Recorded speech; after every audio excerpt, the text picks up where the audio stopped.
call me a god. You call me a god. You call me a god. You call me a god. Let's go. What's up, everybody? Welcome to the Kentucky Atheist. You never know what you're going to get when you come and watch one of my live streams, and today is no different. We're going to look at a video called "The Wild and Wonderful Watts of West Virginia" is what the original documentary was called. This is a repost of it, and I'll put the link to to this video in the description for anybody who wants to go check it out. But if you don't know about the Watts of West Virginia, it's about a family that is close to where I live. They're right down the road. What's up, Dave? What's up, PC? Dave, you can come on if you want. Just I'm not going to just post a link, but if somebody wants one, I'll put it in there and then take it out. They're right down the road from where I live, and I was actually in jail with a couple members of the Watt family back in 2000. I don't know. It's been like 12 years ago or something. It's been a while back. Sorry, my mouth's dry.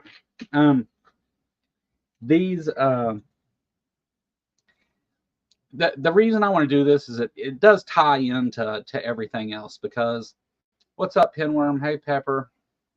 PC, thank you. It does tie into some of the stuff I talk about, because we know that religion and stuff is very much related to the culture, and what you're going to see here is very much the culture of Boone County, West Virginia. These people are going to seem strange to people who haven't experienced this kind of thing, but this is we'll just get right into it. I didn't monetize this video. I haven't been monetizing my live streams, so I don't know if YouTube will give me any shit about playing this, but we're going to try it anyway. Anybody that comes in and wants to join in and watch this with me or whatever and talk about it with me can. If not, it's fine. I can do it on my own. We're going to try and play little pieces of it, and I'll stop even if I just say a few words to keep YouTube happy, okay? Oh, and for those of you that let's see. Hold on, Dave. I got you. For those of you that tried to get a hold of me and stuff yesterday, first of all, sorry that I wasn't available. Shit. I posted the link in. That's not good. I posted the link over on Twitch too, accidentally. I can't take it out of Twitch. For those of you that tried to get a hold of me and stuff yesterday, thank you. We're going through some stuff here at home. It was unfortunately, you know, some of you know that I've got multiple family members dealing with cancer and stuff, and right now Laura's mom is in the hospital, and it's, you know, probably in the next day or so she's probably going to pass away, from what I understand. And my mother is also in the hospital with really bad pneumonia and not doing well. So things have been kind of hectic here, and I haven't had much sleep and stuff. So I fell asleep yesterday and overslept, and was late for my own show. But I eventually, I mean, I think I had a really good talk with Mark. It was a little bit, it was completely, I winged the whole thing. I had nothing ready. I was up all night the night before, and I didn't prepare anything. I didn't do any of the stuff I needed to do, and so I just completely winged it. So sorry if it wasn't my normal shitty quality video. What's up, Dave? Hello, Joe. What you doing, buddy? I was just working on a little shorty video. L.A. Marzulli put out something, and I just couldn't resist. Have So you did see the shorts that I did where I beeped Kent Hovind and that was great. yeah, I'm It gonna make some more of those. Those are doing really good. Some of the people didn't get the joke, it seemed, I but know. I got It's the funnier that way. I got the joke. Yeah, yeah. I'm working on Jessica White. Yeah, that's who we're going to talk about, Big Bad Mama. Some people don't know who these people are. But yeah, you know, I was just having fun with Kent Hovind seminars and stuff. A lot of stuff. I've been talking to a lot of people in the covering Kent Hovind circle, I guess. I don't know what to call that. I've been talking to a lot of people here recently that do a lot of content on Kent Hovind, and I had been wanting to do that. I brought this up to Jess a while back and was like, how can I, you know, I need to do this. And I made the first one and she's like, well, maybe blur the mouth too. So you can't tell what they're saying. And so I made the second one and I blurred the mouth. The third one, I'm going to try and do another one and make it even better. But that's harder to do blur his than you think. face. Blur his face. That would help a lot. Yeah, that's harder to make. That's harder to make than you think. It's like it's not as easy as you think. It's not. I thought it would just be, oh yeah, I'll go in and add some beeps or whatever and be done. Yeah, it took those little short 30-second videos take me like an hour to make. Yep. Which that's not bad, but that's fun. One thing I say all the time, that if you like the video or don't like the video, whatever, appreciate the effort, because if you've ever done the minor amount of editing, you realize real quick, hours go by real quick, and you're like, where did the time go? Just trying to do a couple little things. So always Maybe appreciate. Always appreciate everybody's effort and, you know, putting together something, especially those that go extra, like BS and Paula G and everybody doing animation and all that. That's a lot of work. Yeah, no. I used to make these little videos. See, a lot of people don't know this because I haven't talked much about this, but I've made a lot of videos for YouTube over the years. I've had a couple different YouTube channels. I had one where like we edited together Star Wars clips with Terminator 2 Judgment Day, and we did like so when the Death Star shoots the planet and it blows up, then it switches to the scene from Judgment Day where everybody's turning to ash and stuff, and I dressed up in a costume and did the Emperor part. That video's lost to time, unfortunately. I can't find it anywhere. It's still, I never deleted it, so it should still exist somewhere, but I can't find it. We got a video. You gave Mama a horrible idea. Yeah, gonna make that helping videos. Yeah. Okay, Mama. You know, there's been a lot of talk here lately, and you know, about Kent Hovind and all that, and fuck Kent Hovind first of all, but. Yeah, fuck you know, Kent Hovind. One of the reasons that I made those was just to show you can have fun with it. I mean, like, it's not, sure, he's a shithead and whatever. I can have fun with it without even like covering the stupid shit he's talking about. And that was kind of that was what I was playing 4D chess with everybody. There was more to why I did that than just, oh, I can make beeps here and there, because there's other people that would have fit much better in it. I actually wanted to do it with political stuff, and I'm going to, but I just did. I had an idea about Kent Hovind. I've been thinking a lot about the what is the word for that?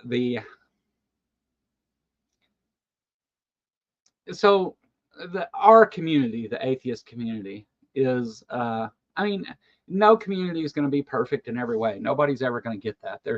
There's going to be, especially the bigger it gets, there's going to be corners of it that do different things. I mean, the fact that Atheist for Liberty and the Thomas Schneedy thing, whatever the fuck his name is, the idiot, the fact that group exists, I mean, it sucks that they do what they do and they're evil people, but it shows that there's still this spread. It's spreading more and more, the people who say no to a belief in God and then want to speak out about it. You know, even though I don't agree with anything else those people say, it's just an example of it spreading to people with different ideologies. I mean, just because we always talk about that we agree on this one thing, but we don't agree on everything, right? We may not agree on anything else, but we agree that we don't believe in a God. And as much as I don't like Tom Sheedy and Atheist for Liberty, they agree with us on that one thing. And that doesn't mean we should come together and be a group and act like everything's fine. That's not what I'm saying. I'm just pointing to the fact that it shows that the numbers are growing of people that feel that way. And you're going to have, as people on the right start to feel that way, you're going to get those kind of groups. I mean, because they still have the same political views, but their view on God changed. Now, I understand why most of us don't hold those kind of views, because it kind of conflicts with like humanism and stuff like that. I couldn't agree with him on anything else really, but it just shows that that's going on. But yeah, anyway, so we've got about 16 people here, according to the numbers it gives me. Those are sometimes wrong, but thanks everybody for coming and watching. And let's go ahead and get right into the wild and wonderful whites of West Virginia. If YouTube takes us down, I'm sorry.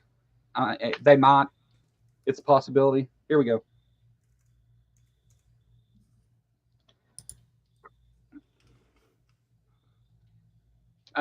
Okay, hold on. Well, hold on now. Tom Sheedy outright said his goal is to capture atheists for his Christian right, seeing its growing demographic. I'm just saying atheists, for the people who don't believe in God, that number is growing. That's it. That's the only point I was trying to make with Thomas Sheedy. I don't. Go ahead. I was just going to tell you, I posted a comment and it looks like it's working. Remember when I had the issue before? Yeah. Yep, it posted and everything. So cool. Okay. All right. FYI, seems to be fixed.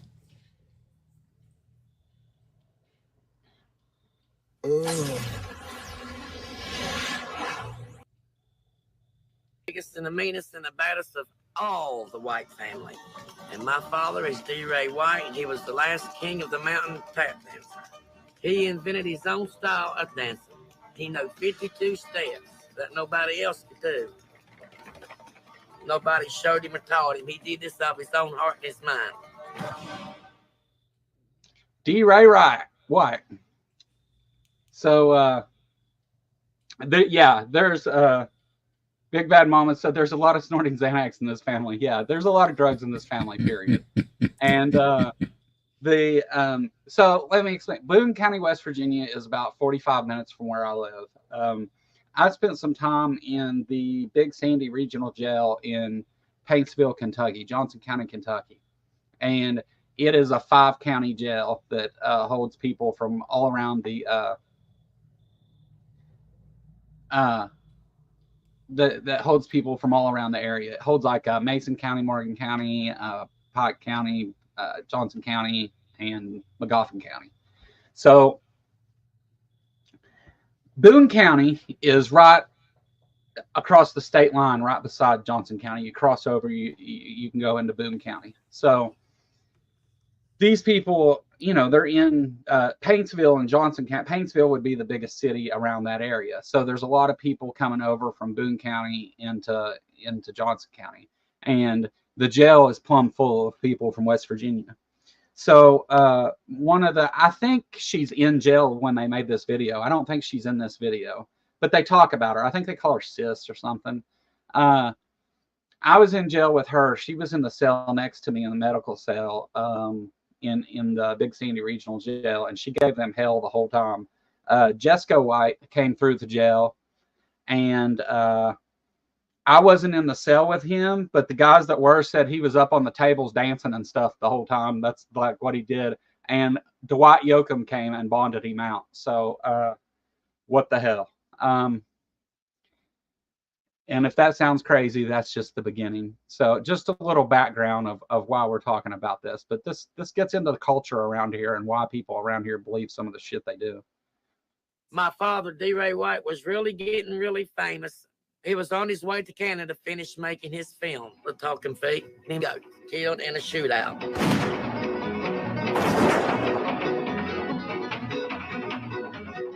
So he left 4 sons behind that he tried to leave his talent to.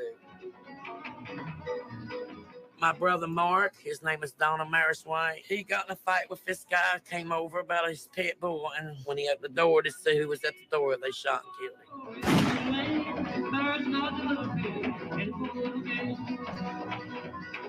Dorsey, my brother, went and bought this pistol, and Dorsey evidently took the clip out the bottom, thought it was empty, and when he put it to his temple to show him it wasn't loaded, it went off and loaded his brains out.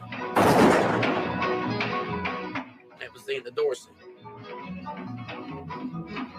My brother Pawnee got in trouble in Boone County for prescription fraud, so he hauled Heine out here to Minnesota to change his life. Got him a job, got him a home, he's doing fine. My brother Jesco ended up with my father's. This is the man right here, Jesco White. Now this man is a wild son of a bitch. And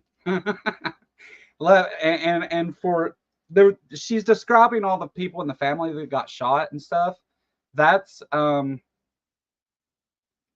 know, unfortunately, there's guns everywhere in the Appalachia and rural Kentucky and West Virginia and stuff, and you know, people will just shoot you. They don't care. They will just shoot you. And so there's a lot of violence and stuff. Now this family, I don't know how much I don't remember how much they get into it here. We'll see. But this family was into a lot of drug trafficking and stuff, and a lot of drugs. And since the making of this, many of them have passed away from drug related things. But all right. And PBS made a documentary about him called The Dancing Outlaw. I took the butcher knife and put it up to her neck. I said, if you want to live to see tomorrow, you better start frying them eggs a little bit better than what you're frying. And I'm tired of eating sloppy, slimy eggs. And then after that, it made him a little. There you go. And I'm not trying to what make else a do light you of need it to or know about the anything, man, right? But gee whiz, holy crap.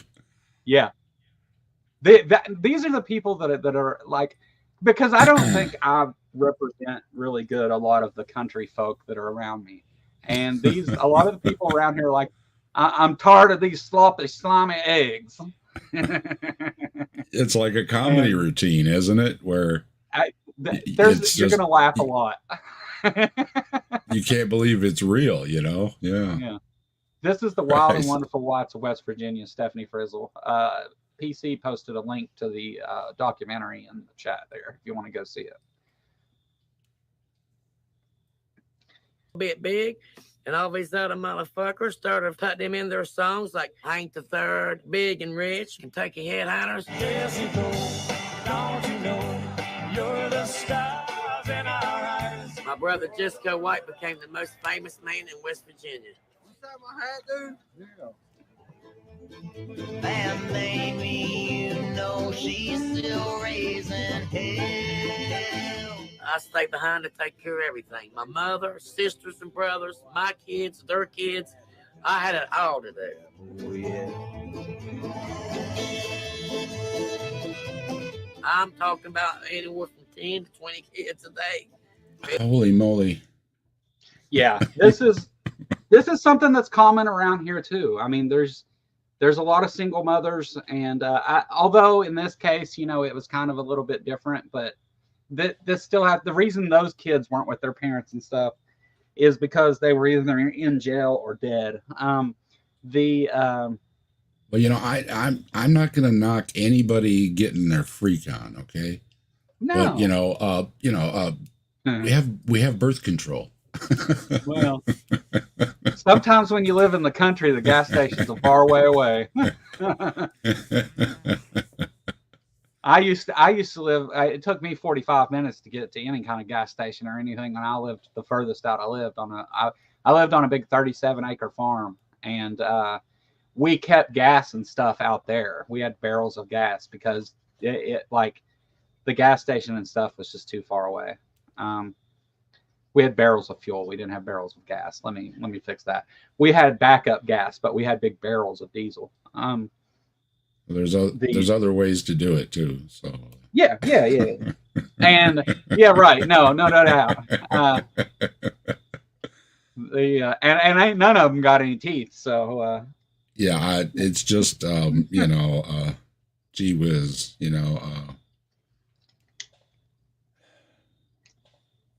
that's all. I don't want to say it, but they're having too many kids. yeah, no, and that's the thing. There's a lot of big. I mean, we live out in the country. What is there to do whenever like when it's nasty out and you can't get out and do nothing? I mean, what's there to do? Sit around and fuck. I mean, I get it. Yeah. And I mean, out here, them country girls, they ain't fucking around. They'll take it from you if you ain't careful. But me wants snoo. Yeah, I mean, you can only lock somebody up in a house so long, and it's just it gets cold in the winter.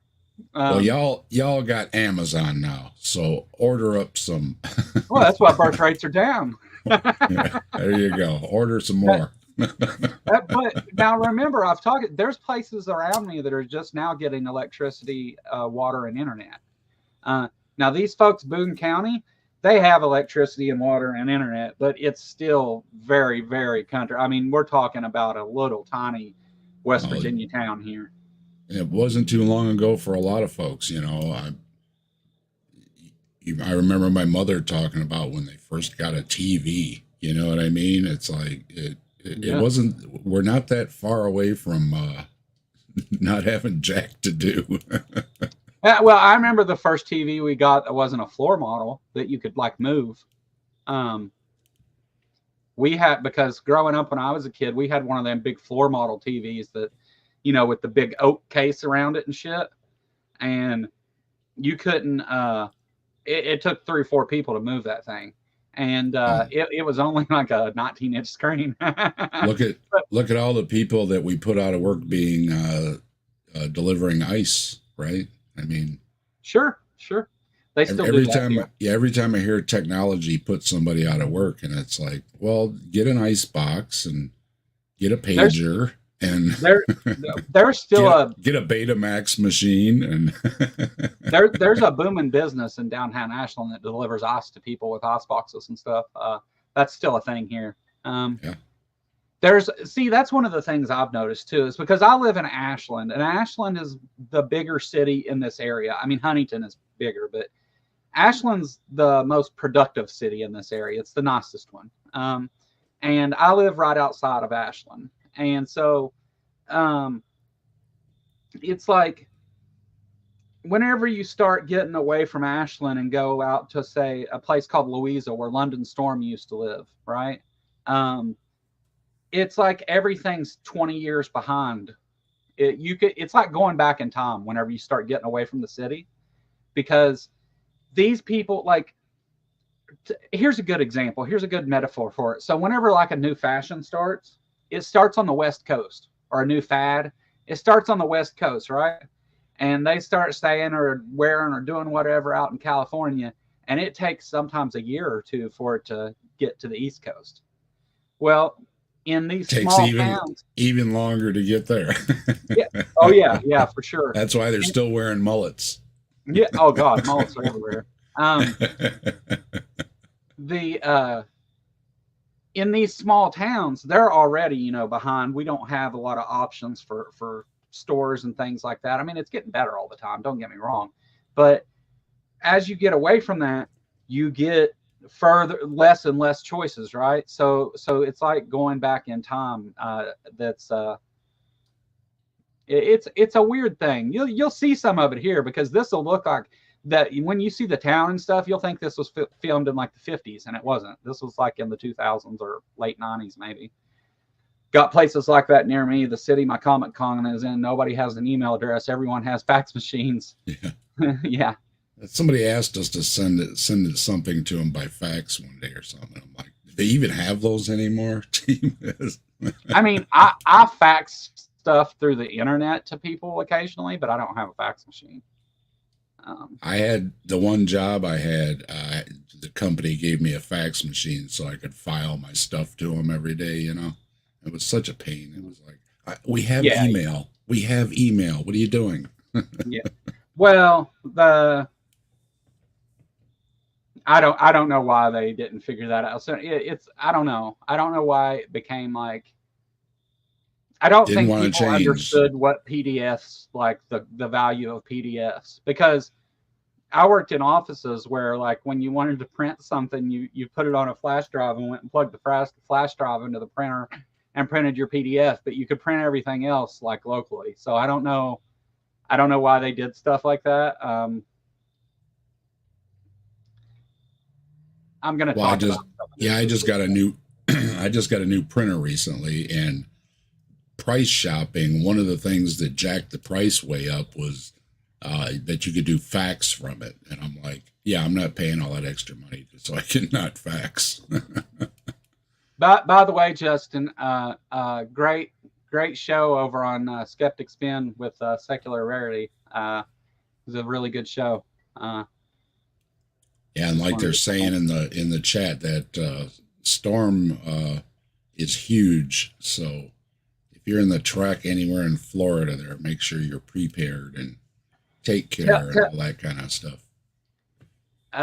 Justin, tell Mike if he wants to hear some about the Young Earth Creationist rabbit holes to come over here, and we'll have a talk, and I'll of course feature your show and all that stuff, and I'll take Mike down the Young Earth Creationist rabbit hole. But all right, let's go. It was a rough road to go down, but I made it. Did you? So now everybody knows all about Mamie White and Jessica White. Now, by God, it's time you learn about the rest of us fucking whites.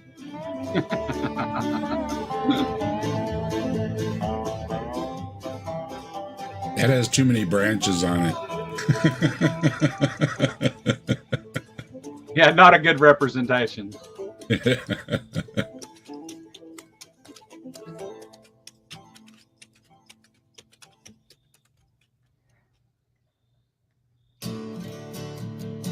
That's what I'm talking about, Justin. Yeah. Tell him to figure out a date for this. Mama, the miracle of you, it melts my... Now we're looking at Boone County. It still looks like this to this day. As I say, watch out with the music playing there, Joe. Oh, yeah. cares away. Fuck them. They'll be all right. All they'll do is tell me I can't monetize it. And I didn't monetize anyway, Oh, mama, I love you. Mama, no one above you. You're so dear. Most of these people are dead now. All right, so Stephanie's asking who is the White family. Let me tell you so we can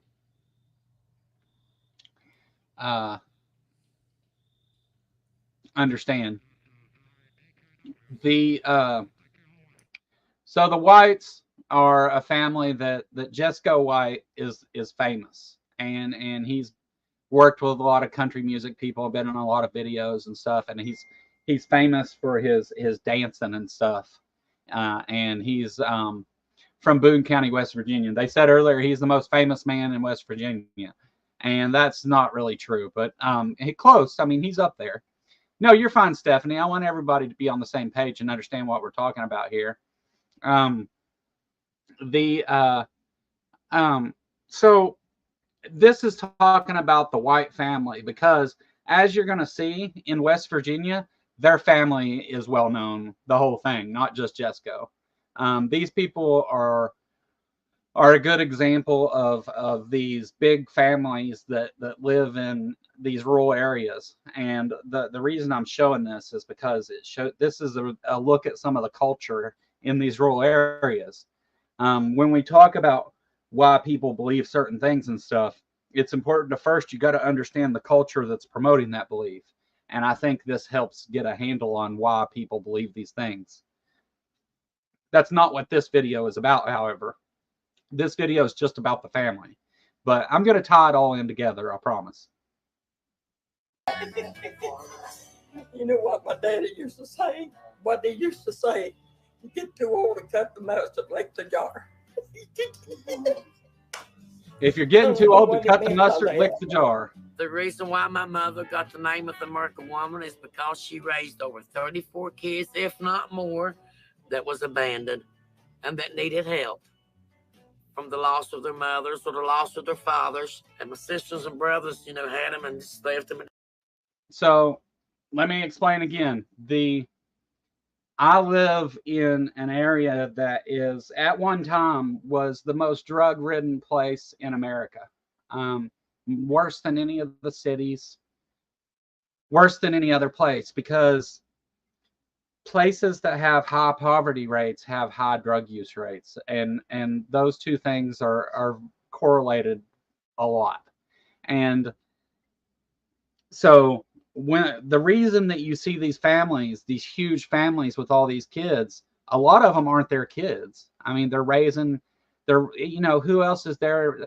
Their daughters and their nieces and stuff overdosed and died or went to prison for selling drugs. And I mean, everybody's involved in the drug game in this area. Almost, well, it's not as bad now, but like back when this was made, everybody was tied into drug. Every single family is tied into drugs some way, whether you're a judge or you know, a homeless person. Everybody has some tie to drugs. And these big families, you have people dying all the time from the drugs, and there's nobody to raise the kids. So you end up raising other people's kids. It's common. I mean, honestly, it's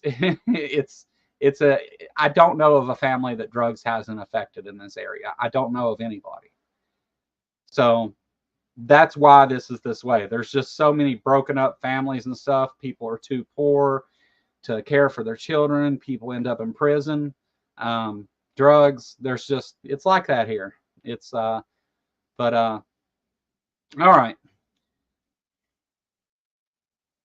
Didn't want them, but my mom took them in, and everybody made a point to go to my mother's house, if not to eat, just to go there to be with my mother. And there's never another mother in the world could fill my mother's shoes.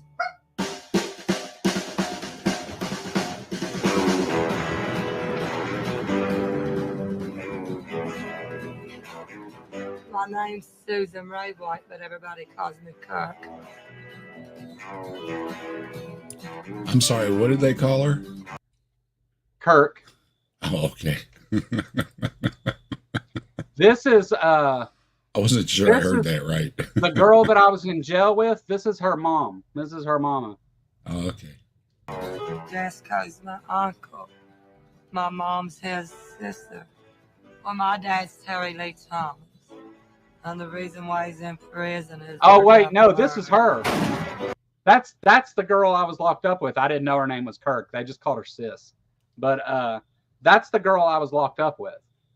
Yeah, she's always like that too. Like Xanaxed out, always. Even whenever she's not high, she's like that. She seemed to be in slow motion. Yeah, she's really toasted there. I could tell by looking at her in 1 second. She's on Xanax there. But all right, this part's, we're gonna get into the. I mean, look, this is gonna be gritty and viewer discretion advised because we're gonna talk about some stuff coming up here. But it's how these people live. They tried to charge me with accessory. And I told him, I said, just go ahead and send my ass to jail because I'm not a snitch. Yep. I wouldn't snitch nobody out. She ain't a fucking snitch either, guys. That's true. They've because her whole family's involved in drug trafficking. That's that's how they raise all these kids. It's all funded by drug trafficking. She's been caught up several times, and she's not told on anybody. That's true. But she is on Xanax. That's true also. I've been in trouble many times. Uh-huh. Fighting, cussing out the cops, drug charges. I've been to jail so many times I can't count them. Yep. Yeah. She's always in jail, usually for fighting. I'm like, if you started some shit with me, it would be I'd fight you. I love the fight. Never do by me, but I want you to. I don't know if anybody else noticed, but her eyes were blinking differently. Like one would blink and then the other. Sorry, it caught my attention.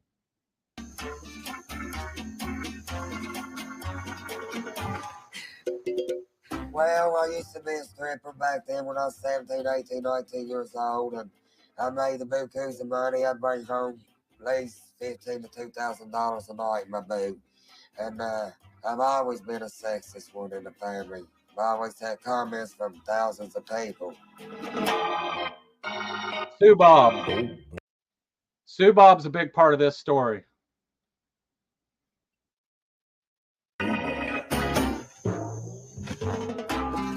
My name is Sue M. White. I'm the baby girl of Donna Ray and Bertie Mae White. My nickname is Sue Bob. I prefer to be called Sue Bob. That's a nickname I have. And I have 2 children, Ashley and Brandon Poe. My name's Brandon Poe, and Sue's my mom, and Jessica's my uncle. And, I got in trouble when I'm here in jail. Oh, I used to be watering the buck. I used to try a little coke here and there. I smoked a little crack. You know what I mean? I've tried this and that. My favorite choice of buzz is marijuana. Now she's bullshitting you here, because this is the kingpin right here. This is who does it. This is the moneymaker. I love marijuana. I'm a pothead.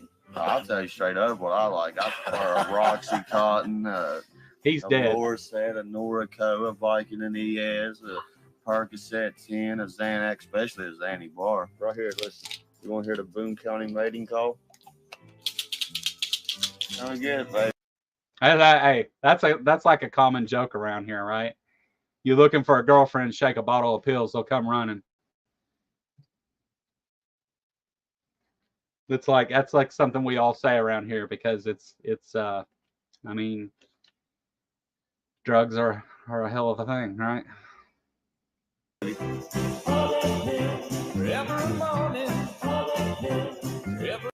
Speaking, I used to go to parties and I'd have pills in my pocket, and you would have to put something down in them so that they didn't rattle, because what we call drug whores, I guess, they hear that bottle rattle, and you can't get them off your leg for the rest of the night. It's sad. Is that a bottle of pills in your pocket, or are you just happy to see me? for real, like you go to a shindig out here in the country and you shake a bottle of pills, you're getting laid that night, if that's what you're trying to do. I mean, it's like that. I mean, girls around here, at least back whenever I used to do it, I don't know now. I mean, I imagine it's still the same. It's probably more heroin now than anything, but girls around here, it was, you got a couple pills, you got a girlfriend for the night. Didn't matter what they were, really. You have a couple Xanax, a couple Lorsets, whatever. I'm Bernadine Cook. My nickname is Bo, or Bo Cephas. I'm Jessica White's sister. My name's Derek Wayncastle. Jessica's my uncle. That's my mom right there. Everybody calls me Durkee. That's just something stuck with me since I was little. Durkee, a.k.a. the old dirty white boy. We're good people. Everybody puts us down here and there, but you can't believe everything you hear. Seeing is believing, you know what I mean? But from my heart, we're just right down dirty, white, good old people, hillbillies. They are hillbillies. Well, my worn out taking me downtown, and I'm looking for trouble, and I wanna get loud. Serve me up a drink, and I'll shoot it right down, and I'll jump up on the bar and holler one more round. I'm going straight to hell. Ain't nothing slowing me down. I'm going straight to hell. So you just. And for those of you that may not understand this whole like cotton balls, yeah, right. We ain't got cotton balls. You shove a piece of toilet paper down in there. You got toilet paper down there? Yeah. Sometimes we wipe our ass with tree bark. So this dancing on tables thing, just to explain, and why they're always dancing on, like, because you'll see them dancing on plywood and shit here. It's a bluegrass thing. It's part of the music, the tapping and stuff. Because they have dirt floors. Right. Well, that's true. Unfortunately, that's true. You're gonna hear some good bluegrass music in this. I'll probably get a copyright strike over it, but I don't give a fuck. And I'm just joking. I'm just joking. It's true though. I mean, look at what they're playing. You see what's behind them, right? This is built out of like 6x6s. I've seen some of the old videos, really old videos, and yeah, they would have a board or something in the yard because there's nothing solid to dance on that included inside the house. So it is kind of similar to clogging. So the tap dancers in this, they're not dancers as in they're dancing to entertain you. The tapping is the musical instrument. Their feet are a musical instrument in a bluegrass band. Because one of the things with bluegrass, you can play anything. You can blow in a bottle, you can play spoons, you can hit on a piece of metal, whatever. As long as you can, keep the beat and go with the song, anything can be an instrument. And that's one of the things about bluegrass music. Anything can be an instrument. It doesn't matter. Spoons. All right, let's see. Break out the spoons. Give me one more round. Well, I'm racing. That's just percussion. Trying to save my life because the sheriff wants to kill me because I fucked his wife. I was on the run with the gun in my hand because I like a good time and a one-night stand. I'm going straight to hell. Ain't nothing slowing me down. I'm going straight to hell. So you just better give me one more round.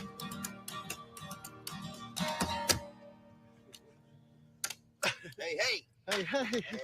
Lock it down, Judy. All right.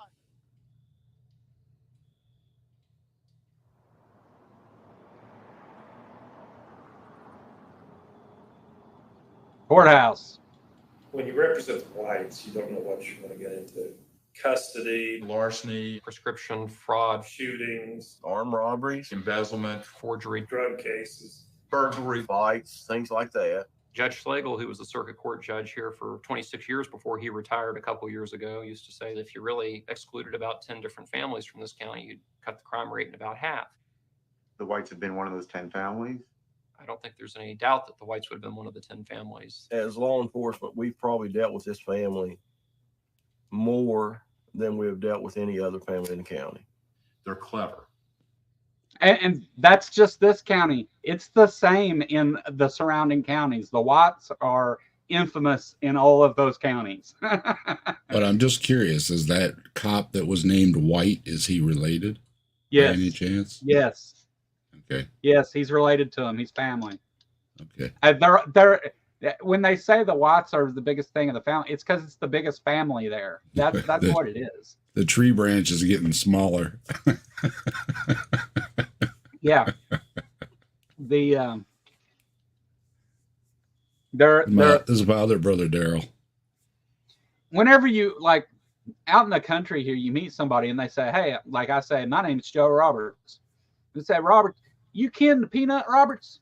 you ain't kin to to the Smith family down there in Smith Holler, you know, that's common. It's how people address people, I guess. What church you go to? That's the first question. But anyway, so they're committing a lot of crimes. They're involved in the drugs. They're involved in numerous murders. And this is years ago. It's only gotten worse since then. Most of them are dead now, though. They're not educated necessarily, but they are very clever, crafty in what they do. Violence is just part of the whites' lives. I chop a son of a bitch up and throw him in a goddamn mine shaft up in a garbage bag. I got 3 mine shafts up his holler. One took a bar about that long and about big as round as a quarter and hit the old man. Is in a wheelchair with one leg. And I had to hit it again just to watch the blood fly, because it turned me on. Nobody works. Everybody lays around at parties, and they've always got money. So what do they do? Xanax bars. All right, I need to get it in. Give me some money. $6 a piece. Yeah. So back at this time, and sorry I keep stopping, guys, but I'm surprised they haven't taken this down yet, honestly.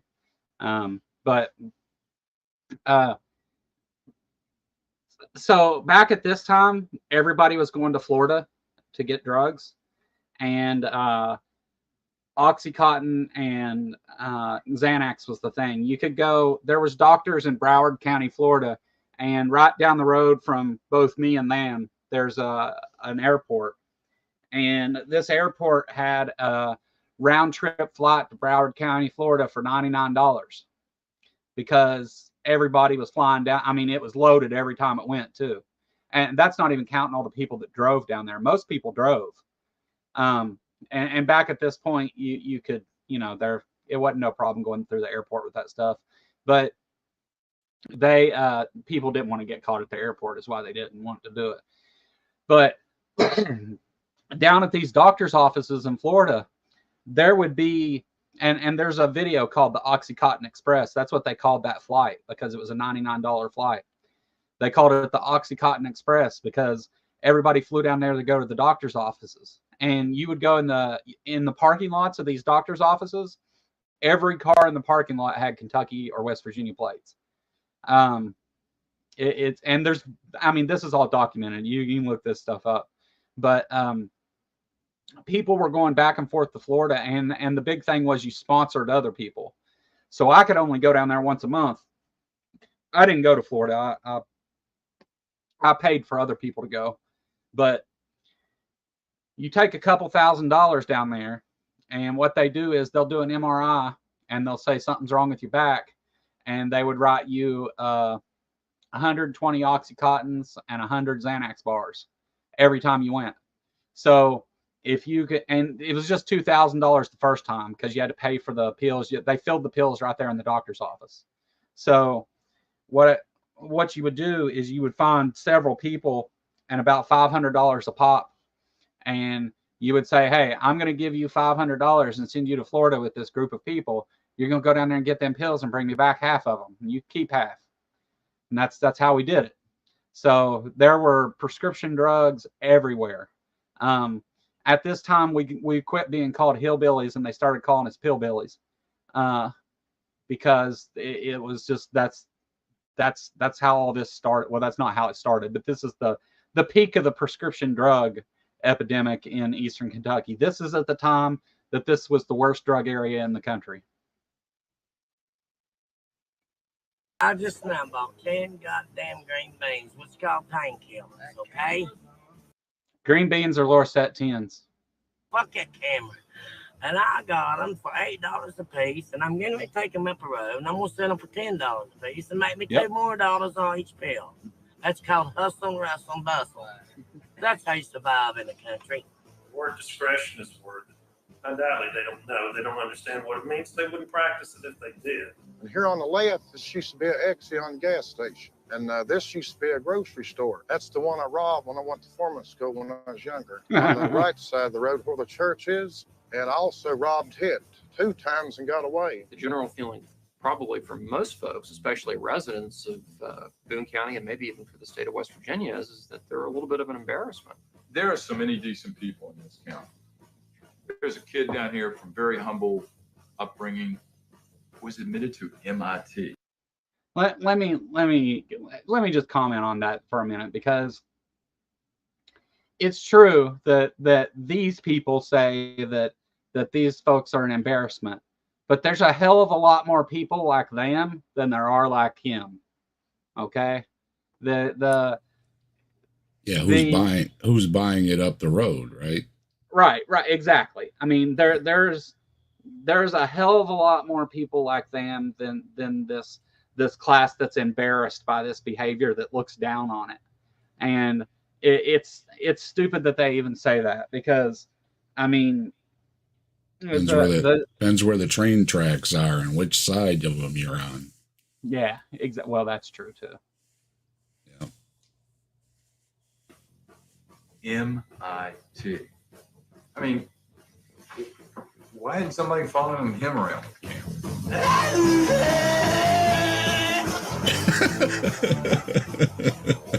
That's why they've received this attention. And it does not represent anything. Doesn't represent anything in West Virginia, other than the whites. You know what? It doesn't represent what they want West Virginia to represent. But you know what it does represent? It represents how poor West Virginia is. That these families are everywhere throughout West Virginia, because it's such a poor area. The only way to make money was to work in the coal mines, which they closed, or to sell drugs, because West Virginia is so poor. There's nothing else. There's not really nothing you can do to have a good job in the state of West Virginia. They don't exist. I mean, there's fast food places and all that stuff, but everybody knows you can't really live off that. So it's, what do you do? I mean, what do you do when you live in an area where your only choice is you know, to work at a fast food place? Everybody in the area buys drugs, though, you know, and drugs are easy as hell to get. So why wouldn't you? I mean, this is why I ended up into drugs and selling drugs. There was nothing else here to do. There's nothing for anyone here. I mean, it's getting better now, but there's not shit here. It's hopeless. You're poor. You're never going to have anything. There's no, oh, I can be anything or do something with my life. They don't, these bureaucrats, they don't give a fuck about any of these people. They don't care. The rich people don't give a shit. And they don't want the poor people to make an extra dollar, because that's $1 they're not making. So that's why everybody raised hell about raising minimum wage. They don't want poor people to make money. What'd they do after minimum wage went up? Oh, all of a sudden we have inflation took off. What do you know? So people started making more money. The poor people made enough money to live. They raised the prices of everything, so now they can't. I mean, this is how it goes in these towns. It's always been like this. And I'm sorry if this sounds a little conspiracy theory to anybody, but I live it, you know, like I live this shit. This is how it is. There's nothing to do here. Like you either leave. Now where I live, it's different. You can work at the hospital, or you can sell drugs. You used to be able to work at the steel mill. They closed it. So, and they closed one of the hospitals. So really being a nurse ain't that great of a job anymore either. There's a lot of towns like that. They put all their eggs in one basket, and the place closes, and there's nothing else there. Yeah. So we had AK Steel here, and it was a big deal. Used to be a place called Armco. My grandfather was foreman at Armco for 30 years. My grandfather built the town of Westwood, founded their first fire department, and was the chief. Built the boys club, built their churches with his two hands. He was also the founder and first chief of another fire department. He paid for all these things. My grandfather built churches that he paid for. So he was he had some money and was a powerful person around here. My family's still poor as fucking dirt, Like it doesn't matter because it's you're either one of these people or you're not. And if you're not, they're never going to let you be one. There's a definite cutoff point. You're only going to achieve so much. Like I cut grass for years, right? I've got a degree in computer science. It's useless here. There's nothing to do with it here. Nothing. I worked cutting grass for the last 7-8 years. I'm not doing anything now. I lost my job now, but that was good money though. I was making like 20, 22 bucks an hour cash every day. So that's a good job. You make 20 bucks an hour around here, you're considered doing okay.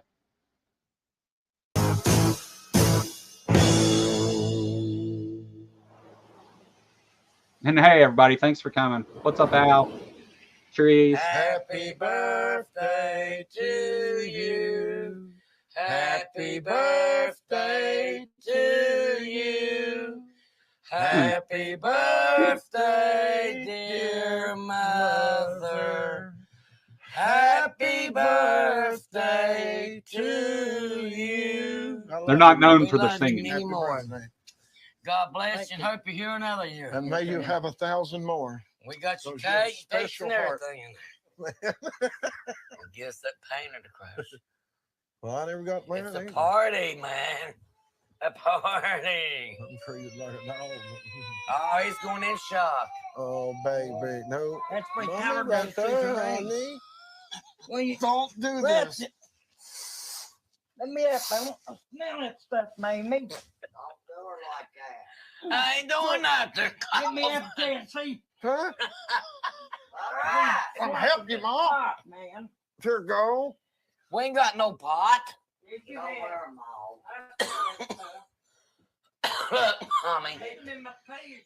It's just the roadshow I lit. Enough to drive you crazy. Let me tell you something. I'm 84 years old today. Still got to finish your computers fries and your and sandwich. the drugs is going to take the world over. That's right. That's the mark of the beast. I don't know about the mark of the beast, but how prophetic was she about this? The computers and the drugs are going to take over the world. That's it ended up being true. It already had there though. She just doesn't really catch on. But that one of the things there, this place is close to Inez, Kentucky, and in Inez, Kentucky, I have stood in pot fields that there is weed as far as you can see. There's a lot of hills and stuff here, so that's not like miles and miles, but but yeah, these guys, they're all high as shit having fun. Jesus sent Moses to tell him. Then when the great flood came, that's the reason he shut the door. Him and the animals, and they couldn't get in. They drowned him. Wait a minute. Wait. What? How did you want to hear that again? Why did the Noah's Ark shut the door? Because of all the. Listen. He gets it all wrong, but Here go. We ain't got no pot. Look, Mommy. It's just the roadshow I lit. Enough to drive you crazy. Let me tell you something. I'm 84 years old today. Still got to finish The your computers fries and your and sandwich. the drugs is going to take the world over. That's right. That's the mark of the beast. Jesus sent Moses to tell him. Then when the great flood came, that's the reason he shut the door. Him and the animals, and they couldn't get in. They drowned him.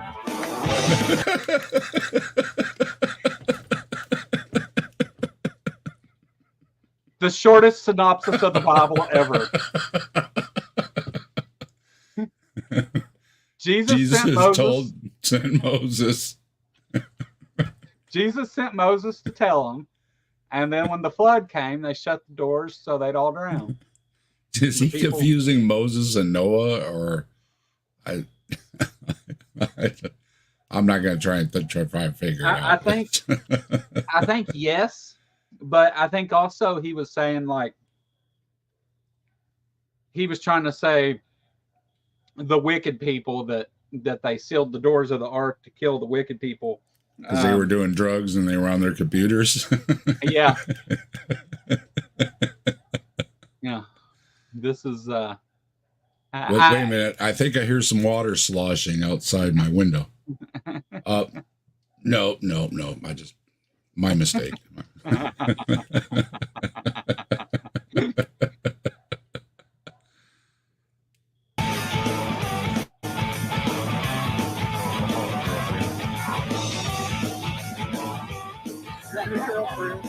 Annie Mae. Yeah. Turn me on, turn me loose. What that means is she said, "Hey, I got some of them Xanax. You want some?" And he said, "Turn me on and turn me loose." That was what they were whispering about. They were saying, "Hey, you got some of them pills? Let me give a few." They're having a party here. What are you gonna do with that? Mine's too short to worry, man. Y'all would kill me with that shit. Xanax snorting coming up. Yeah, that's the terminology "do one" means more than taking a pill. Yeah.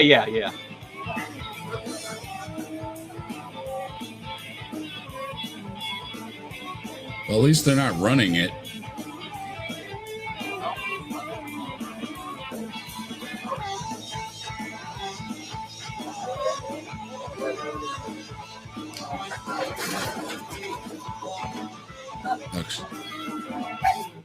Why is there always a mooner in every crowd? That you'll remember in church. I don't know, but if you'll notice, there's also a religious picture in the background of every scene. There's always seems to be somebody that's got to moon everybody. There's always one. Them pants are hand-me-downs. They don't stay on well.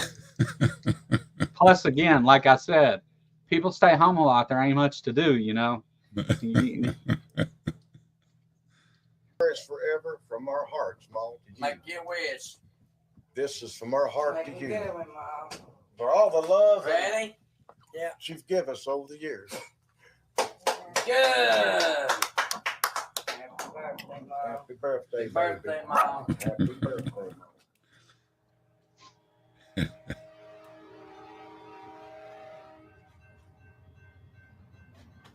Did somebody start a stream at 8 o'clock? The numbers jumped down real quick. Probably it's prime Yeah. time. Yeah. Mother! Woman. I think 6 cans of floss too much. It's right for you out. The only one I see is Planet Peterson. Oh, yeah. I met Janice. I liked him because he looked good. Well, me, and you know, he had it going on. He had a job, and I loved 18-wheelers, and he drove an 18-wheeler. And then he ends up screwing my cousin. No And shit. then I end up stabbing him. She said I end up stabbing his ass. I'm telling you, man, this chick, I have to, like, just because of the past and stuff, the life I've lived, I have to give it up to her though. She's a fucking wild one for sure. She's you don't fuck with her. Like she won't put up with no shit from you. And also, if he cheated on her, how could he cheat and not it be her cousin? They're all her cousin. That's why it's funny. Hell, he's probably her cousin.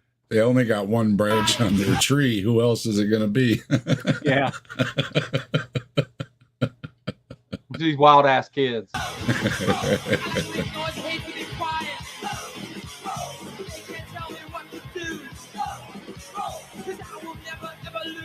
But the night I stabbed him, it was cool. Because my grandma, y'all know Mama, she cleaned up the blood and hid the knife. So there's no evidence, so they couldn't take me to jail. I meant to slit his throat. And that's for real. I meant to kill that motherfucker. She's hard to joking. understand. She's hard to understand. Wow. Okay, so what she said is she said the night that I stabbed him, my mama cleaned up the blood and hid the knife, so there was no evidence. They couldn't take me to jail. And what did she say after that? She said I meant to slit his throat. Oh, okay. Yeah. I couldn't understand what she was saying. Yeah. She's in slow redneck mo. hand out there. She's fucking Xanax to the head. She's gone.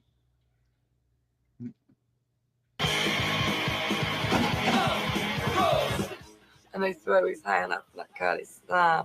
And then I thought, damn, that's a big motherfucker if he gets a hold of me. So I stabbed him in the side. He held his hand up, so I cut his thumb. And she said, damn, that's a big motherfucker if he gets a hold of me. So I stabbed him in his side. Now, see, when she said throat that time, I understood her. But when she said it the last time, I didn't, because once you told me what she was saying, then I could pick. But still, her saying throat there, that's hard to understand. She is toasty. Yeah, you think hillbilly's hard to understand? Try high hillbilly. The accent I can deal with, but yeah. Oof. Yeah. Oh, will people say this? Don't say it. Yeah. Well, I do if they're going to say it. Wait, what do you want? Oh, I want Dennis to say it because I hate that motherfucker. Oh, yeah. Oh, then tell us, yeah. I mean, I'm a people person. I can get along with the devil, but I hate that son of a bitch. I hate it. She's a people person. Hold on a second. Let me stab you. I'm a people person, but I hate that son of a bitch. Has she been in jail 50 times for fighting too? Shit, yeah, this is the one that has been in jail all this. This is who I was locked up with. Okay, yeah, and she's a people person. Yeah, and they kept her in the medical cell for like 2 weeks too because she wouldn't keep her cooperate. away from people. Right, she wouldn't cooperate with them. She told them too. They would come to bring her food. She'd say, "If you bring that tray in here, I'm gonna whoop your fucking ass." She just they had to segregate her from society because she's such a good people person. And then they had to segregate her in prison because she's such a good people person. Right. She does she really think that? Does she really think that? You know? I don't know. I mean, so like I've talked to her. She's okay. I mean, don't piss her off, I guess, is the thing. Like, you don't want her as an enemy. Sign her up for a debate, Joe. Yeah. She the reason that they had her in the medical cell, so in Big Sandy Regional, it has 2 booths or bubbles, 2 control centers, and the medical cell is right against the control center. One side of it is a big ass window, and they can watch every move you make. And they usually put people in there to dry cell them, which is what they do is they make them shit in a bucket, and then they dig through it with popsicle sticks looking for drugs that they snuck in. And that's why she was they were dry selling her. And but yeah, she's something else. This is how many people did she stab in jail?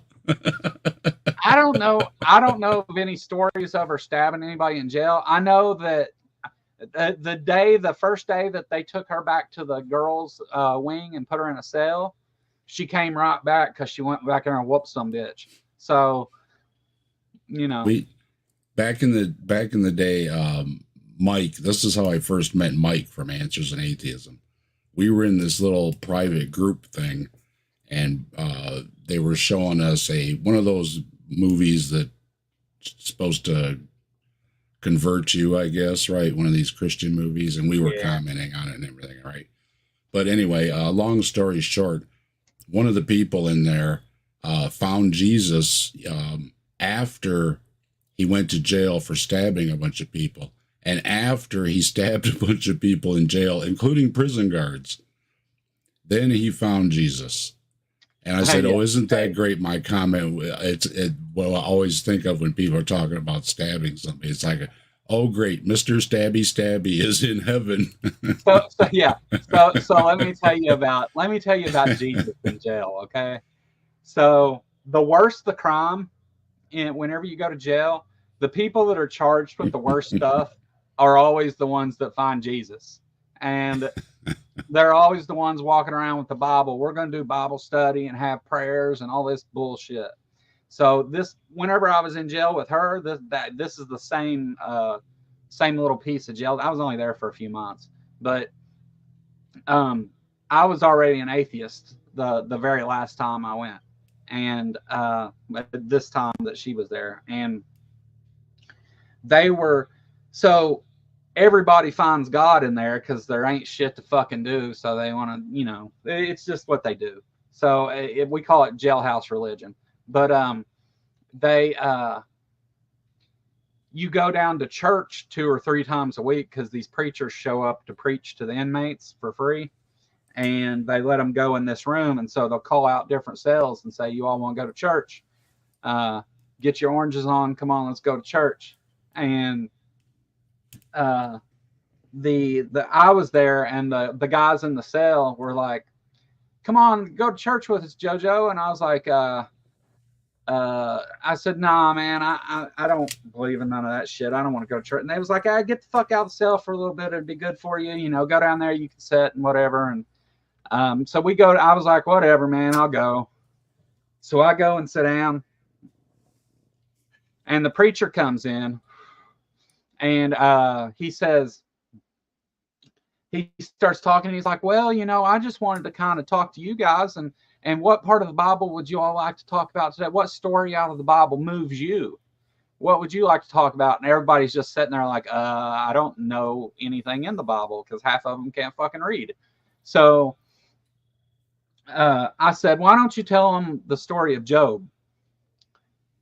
Because people in jail, like it kind of related. And he's like, "Okay, it's interesting you picked that. We'll talk about it in a minute." And he starts talking about it, and then he comes back to me, and he's like, "Well, you picked the story of Job, and that's, that if you were a preacher going and talking to men in jail, that would be a good story to share with them. And what made you think of that? Because that was a really good choice." And I said, "Well, I don't believe any of that's true, but I just knew it was a story about hope and all that. So like I thought maybe it was." Yet from your point of view, you're telling people to, things are bad, but keep your faith and it'll be okay later. That I was trying to help him out is what I was doing. I didn't give a shit one way or the other, right? So he's like, "You don't believe," and this and that, and then this preacher decides to fucking make it. I don't know why he wanted to do this, but he decided, well, he wanted to argue with me. He wanted to have like a debate right there on the spot whenever I told him I didn't believe. And I made him look stupid, and he got mad and left. And we went back to the cell, and I got jumped over it. I got my ass whooped over that. I ended up with a fucking knot on my head, and that's what you get for going to church. Gosh. Yeah. So that'll learn you. Yeah, but being an atheist in jail is not a popular position to hold. It's I'm not well liked whenever I bring that up. I usually try not to discuss it, but I mean, if you come to me and start talking about Jesus, though, I'm going to tell you you're full of shit. I mean, I'm not gonna go and announce it to everyone. I mean, whenever I make YouTube videos, this is me publicly saying I don't share the same beliefs as you and all that, right? But that's not how I am in communities in my area. It wouldn't work out well, as you can see. So it's just not a popular position to have around here, and it makes people angry, especially these people, again, the people with the horrible crimes, the murderers and the people who beat the shit out of each other. And I was never really in cells with child molesters and stuff because they would have got beat up before anything was said about that. But And I can tell a story about what we did one of those ones. But yeah, you say the word atheist is like a 4-letter word. If you say, well, I'm not really sure, I'm not, different religions or something like that.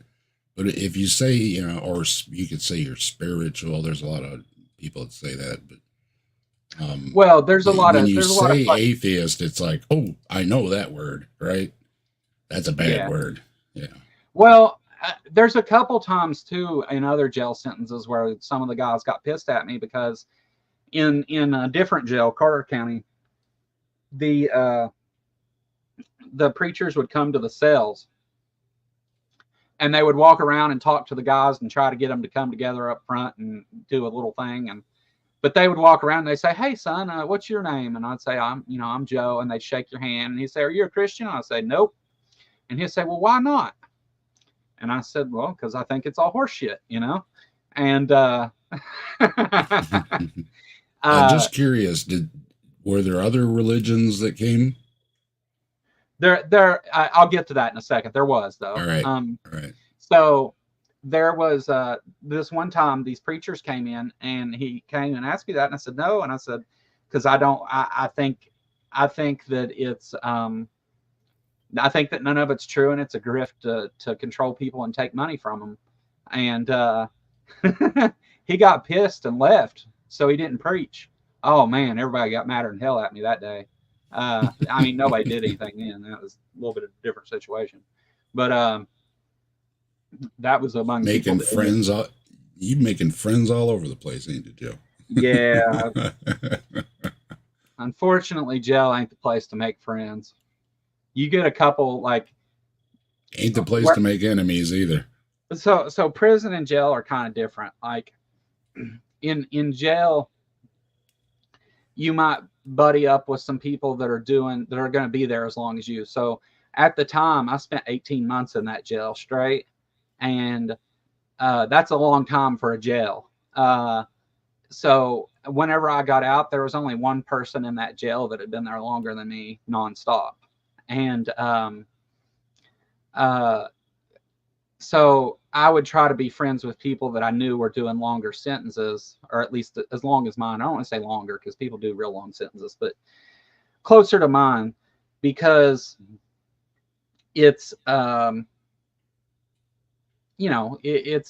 it's people that are going to be there and stuff, and you can stick together with those people. It's not, because people get out when you're friends with people that are getting out in and out all the time. They're like, oh, hey, when I get out, I'll call you and put some money on your books. Hey, yeah, I'll do that. I'll make that call or send that letter for you or do this thing for you. Because when you're in jail, you're always fighting, trying to get people on the outside to do something for you, because time stops when you go in jail. Everybody forgets you exist. It's you might have like one family member or something that's sending you money or putting money on the phone or whatever, but people forget you exist. So whenever you make friends with people and they're like, hey, I'll call you when I get out, I'll call you and I'll put some money on your books and all this shit, no one ever does. That's of all the times I've been locked up, there's only one person that came back and visited me that said they were going to, and like hundreds told me they were. So like it's a common thing. I work in customer service on the phone. Some customers tried to preach at me and I clammed up. Dude thought I hung up. Fortunately, he didn't complain, was afraid to talk. No religious discussion. Yeah, I can understand that. But so they used to do at that jail, though, they once a month they did baptisms. And how they did that was they had a little tiny fenced in area out behind the jail, and it had a horse trough in it. It had a horse trough in it, and they fill that horse trough up with water, and guards would stand around with shotguns while they baptized you. And I mean, how ridiculous can you be, right? I mean, like, I get it. It gave comfort to people, found comfort in it because, in jail, there's not, again, time stops and everybody forgets about you. There's no hope. People are looking for something to grab onto. And I'm even guilty of that. Like, I thought I had a conversation with God once when I was in jail. I had a religious experience, like, And it wasn't until later down the road that realized that was just, that was just my mind. I was reading the Bible and fell asleep. It was my mind playing games on me, like it didn't really happen. These people are looking for it though. They're searching for something to connect with or something to work them through it. That's why in jail people like to watch TV series that go on week to week. So like The Walking Dead. I've been in cells with men that never miss days of our lives because it's an ongoing show. It's a story you can follow outside of jail. Jail's hard. I mean, it's hard to be separated from everyone in society for so long. I spent months at a time in solitary confinement too, in the hole. So like I counted the bricks in my cell like 10 times a day. I would do like 1,000 push-ups, 1,000 setups, 1,000 jumping jacks. You're just in a room by yourself 24 hours a day. You have no idea what time it is. They open the bean hole and shove a tray in there 3 times a day. That gives you some clue, but it's really hard mentally. So people look for things to grasp onto to give them some kind of hope or light at the end of the tunnel. And that's part of why in these cultures, everybody's going to jail and shit all the time. So they all believe in God, right? They all, and like his fucked up story about Moses and Noah and Jesus and drowning or whatever, like it's because he's been in jail and he's got this half-assed, like he probably never goes to regular church. I mean, like it's whatever he heard in jail from some redneck that didn't know how to read telling him what the Bible says, It's Now wait a minute. You mean if somebody tells you a Bible story, you don't remember it word for word correctly? Right. You don't say. Yeah. Yeah. He's somebody should make a video about that, Joe. Yeah. They but yeah, so it's there's but the one so I say that people are looking for something, right? Well, that's the one thing that the church or that the jails don't care to provide. I've been in jails where you're not allowed to even have books unless it's the Bible or some religious text. Now back to other religions. So that time I was doing the 18 months, I ended up in a cell. I went out on the work program for a couple weeks and I worked in the kitchen, but I got locked back down after 2 weeks for the rest of my sentence because I broke into the med room and handed drugs out to everybody in the jail. They didn't let me work in the kitchen anymore after that, unfortunately. That's one of my favorite stories of yours.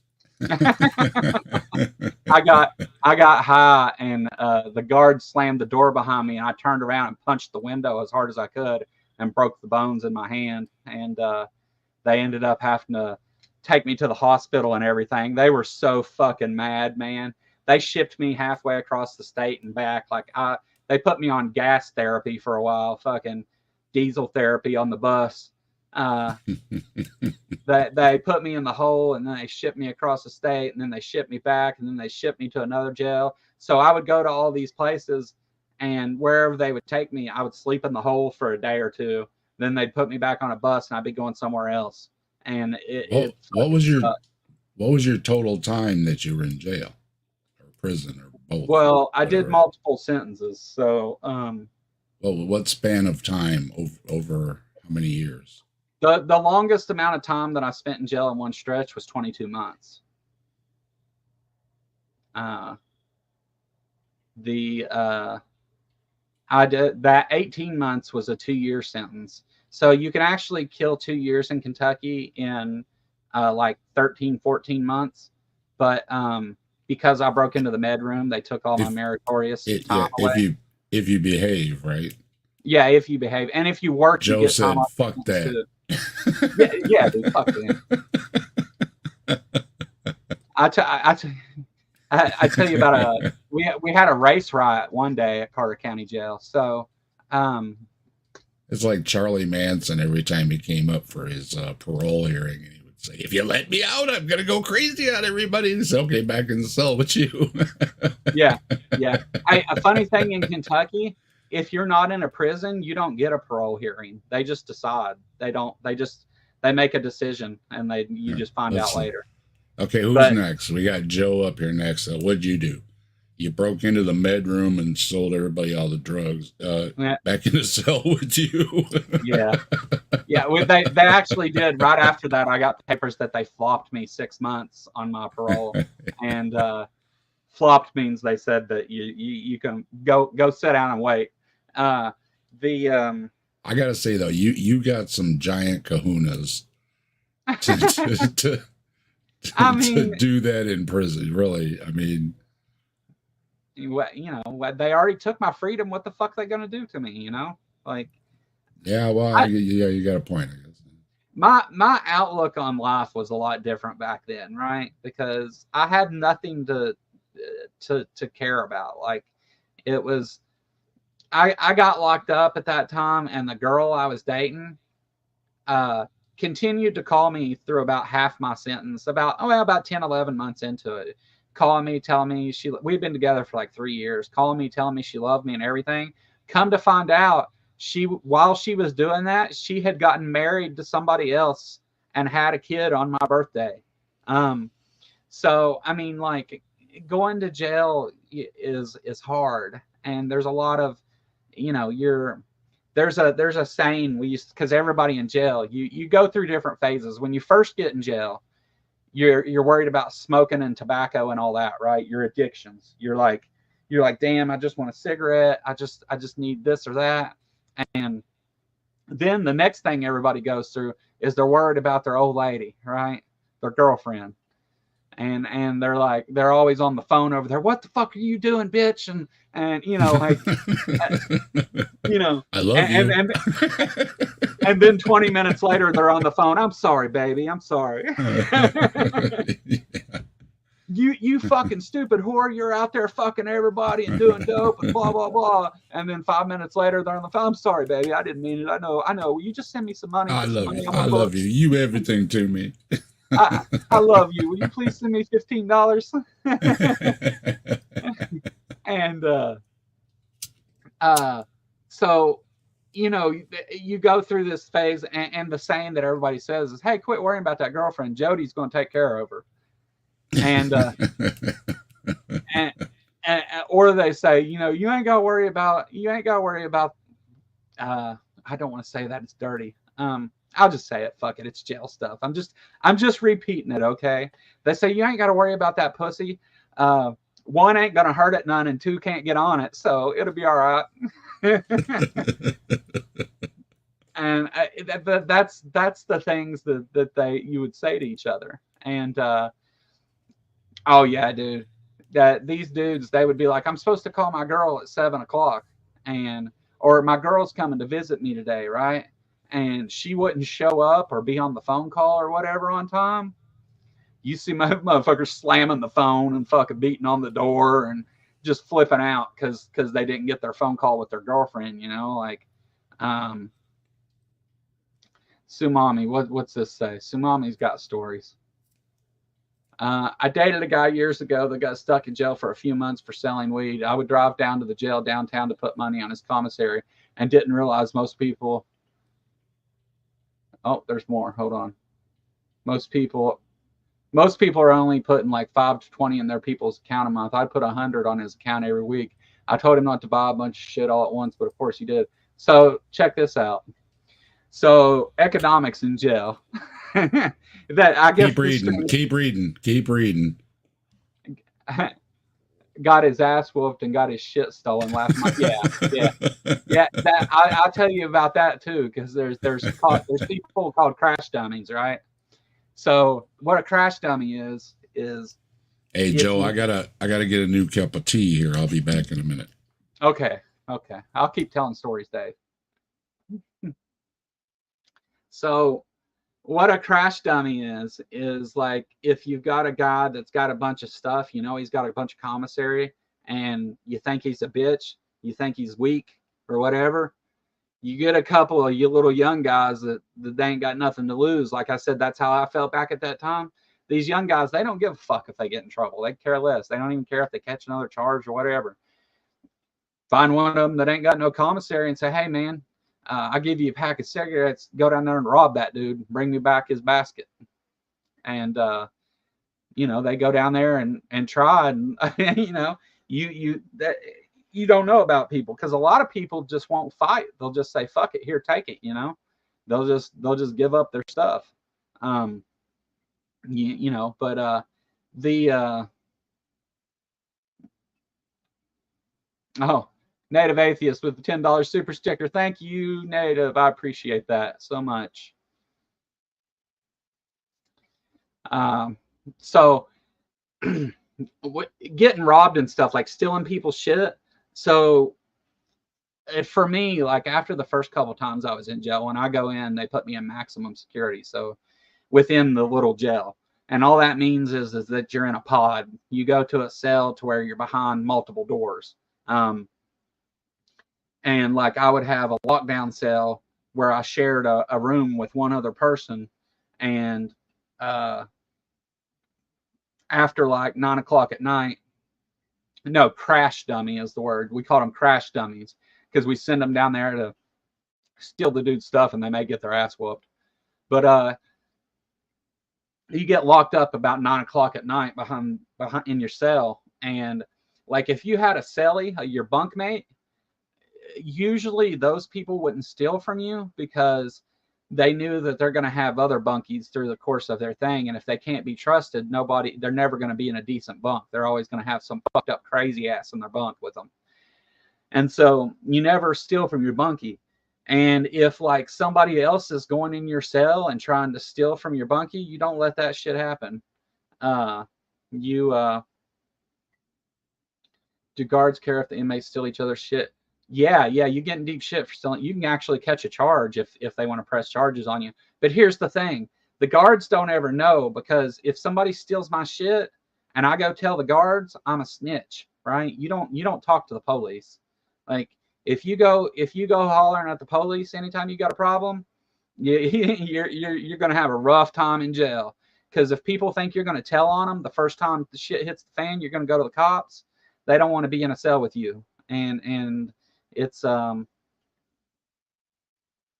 think they were in bigger groups. He said they were in pods. Yeah. So pods can be different things. You can have these big open dorms that are in pods too, but what I call a pod is lockdown cells. So you'll have a hall that goes down to a vestibule, and it opens up, and off of that there may be like 8 doors, and each one of those 8 doors goes into a day room where there's a TV and tables and a phone and all that shit for everybody in the cell. But inside each of those rooms, there's like 5 doors. And behind each of those 5 doors is a room with 2 beds in it and a toilet and a sink. And if you cause trouble, you stay in there all day. But at night, you get locked in there anyway. But I'm still not totally sure what that means, but I imagine orcas in prison strike.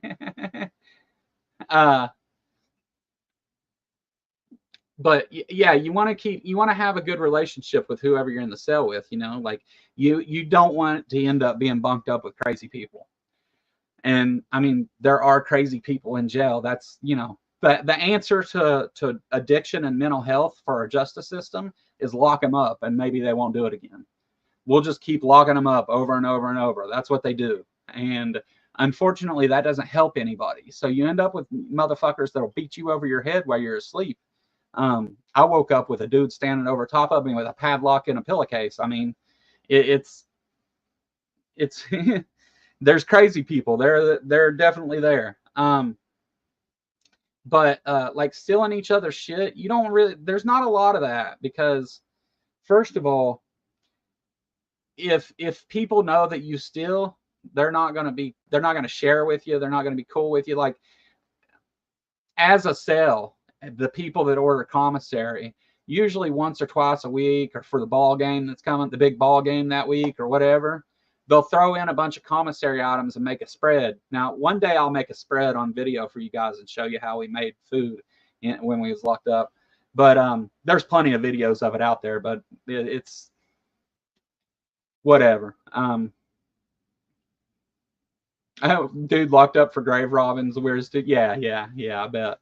But So the multiple people in the cell might throw in and make a spread, right? Make a big meal, and it might be burritos or something you eat on crackers, or just just a few bites of food, like, because everybody's in there starving. They don't feed you shit. And definitely be in the prison kitchen. In most places you would, Sumami, because you're a girl, and that's where they put the girls, in the kitchen.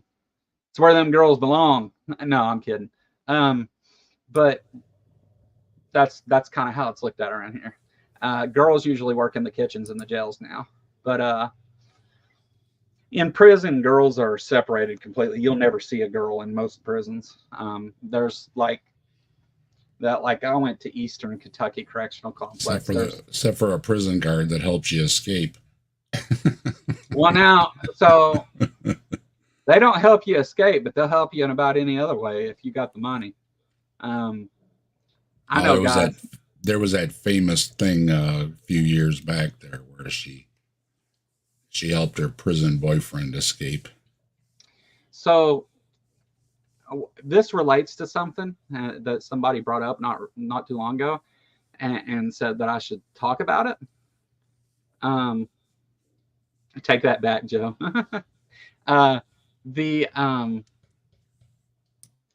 So there's a lot of sexual assault that goes on in prison. Not what you think. Not like guys on guys and like trying to rape each other and all that shit. That's not it. That's not really as big a thing as you think it is. What goes on is it's the guards.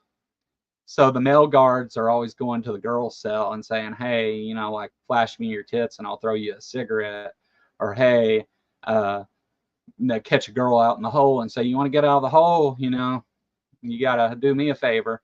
And it's awful that these things happen, and these guards end up locked up in prison for this. Don't get me wrong, it's a violation of civil rights, and it's using a position of authority to take advantage of somebody, so it's very much the R word. But there's a lot of that goes on. Guards get fired all the time for the girls. They want the TV to stay on longer. And the girls' cells, they know this shit. Like, the TV goes off at night, they'll just turn around to the camera and start flashing their tits at the camera, and the TV will come back on. So hey, what's up, Steph? Good to see you. But yeah, that's one of the things of it that people laugh about and stuff that isn't really funny. Like, I mean, it's funny if you just, these girls are blowing guards for Jolly Ranchers and stuff, which very much is a thing, I promise. But at the same time, like, the guards that are allowing them to do that are committing a crime when they do that. And it's fucked up that happens, but it happens in all the places, everywhere. It's well-known thing. Like, in jail, and you were talking about people with a lot of commissary. The reason you want to have a bunch of commissary is because you can buy stuff with it, right? So anything that's worth money can be used as currency in jail. And whenever cigarettes were around, we used tobacco and cigarettes were currency, but they got rid of that. So we started using stamped envelopes because they're never going to lose their value, right? They're always going to, because they're forever stamps on them. They're always going to be good. So so you could trade around with those and stuff and buy people shoes and trays and whatever you want to buy off of them, whatever they got. Everybody's always trying to have something that someone else doesn't have. So if somebody comes in with a fancy pair of Nike socks that no one else has, somebody's trying to buy them off of them because they want to, it's like a status thing. There's a whole hierarchical structure that goes into this. But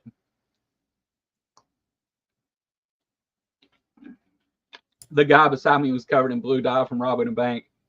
Kept trying to talk to me, and I was just like, please leave me alone, crazy man. Yeah. Yeah, the group W bench. So in the jails, you can, like, sometimes get a line of sight to the girls' cell.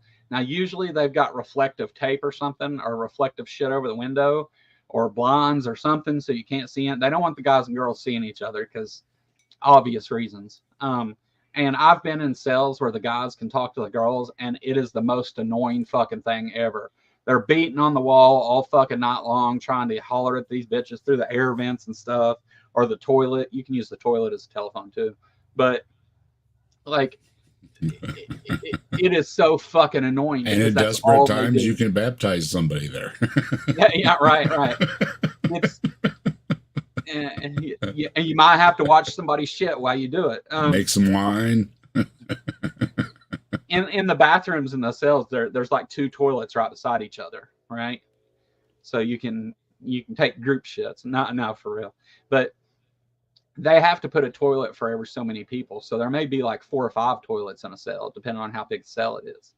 And like they have to put them, so they just do it whatever the simplest way is. There's no privacy. There's no shame. Like if you're in jail, everybody you're in a cell with is going to see your shit at some point. They're going to see everything you got at some point. Like, and I mean fucking, they're going to see it all. Fucking chocolate starfish to fucking toenails. Like they're looking at it all. Them motherfuckers come in and they'll just make you strip and squat and cough and shit in front of everybody and fucking, it'd be, hey, come here, take off your clothes. Let me look in your mouth, lift your sack, squat and cough. It's a thing. I got strip searched every single day for, a good 6, 7, 8 months. And it was just part of my day, like I go work all day at the dump or picking up trash or at the courthouse or whatever. And then I go back to the cell and this old man makes me stand on a milk crate naked. Like it was just the thing. Hello, old man. Yeah. Hello, milk crate. His name was Terminator is what we called him. Yeah, he's a, and he just talked. Did he have a long cold finger? He had a flashlight. Did he wear a big ring? Yeah. Well, I never got one of those. I tell you some funny pranks we pulled on people, though. Oh boy, tell you about what we call wrecking. But yeah, this motherfucker, he can bend over and he shine his light at my ass, and like just a daily thing. Put my clothes back on and go to the cell and eat a candy bar. But so what we used to do for rec, right?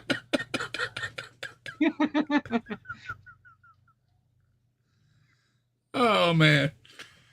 If nothing else, honey, how was your day? Yeah, well, dude would talk to you. Damn time I want to hear about how was my day. That dude would talk to you. He'd be like, "So where'd you work out today?" And I'll be like, "The courthouse." He'd say, "All right, bend over." And he's like, "What'd you all do over there today?" And paint. And, I was like, "Dude, I don't really want to have small talk while you're shining a flashlight up my asshole if you don't mind." Yeah, it's why not? It's a weird thing, and like sometimes, like, because everything's on camera too, so there may be like girls in the booth watching them do this to you the whole time. Or well, you like, can't see back there. It's the perfect opportunity to ask, how's everything look back there? Yeah. Is my wiping sufficient? You take care of that zit. Yeah. Yeah, fucking. So what we would do? Oh my goodness! Oh man, that just struck me so fucking funny. I don't know why. It is funny when you think about. I mean, like, look, if nothing else, I may not be great at covering a lot of topics, but I got a lot of good fucking stories. So that was a good one. in the cells, whenever we get bored, like, oh no. So we'll start with the less raunchy stuff and go up. So the bunks are these big steel bunks. If you heard that, they showed one, I think, in that video we were watching. But if like these steel bunks are attached to the floor with big bolts, but if you get a couple people rocking on that motherfucker, shaking it, you can break them loose from the floor. We used to This take is them not bunks. a good. Starting out the story by saying you broke the bed. Yeah, well, you know, you take it as you want. Hey, look, Dave. They told me as long as I quit 30 days before I got out, it didn't count. So,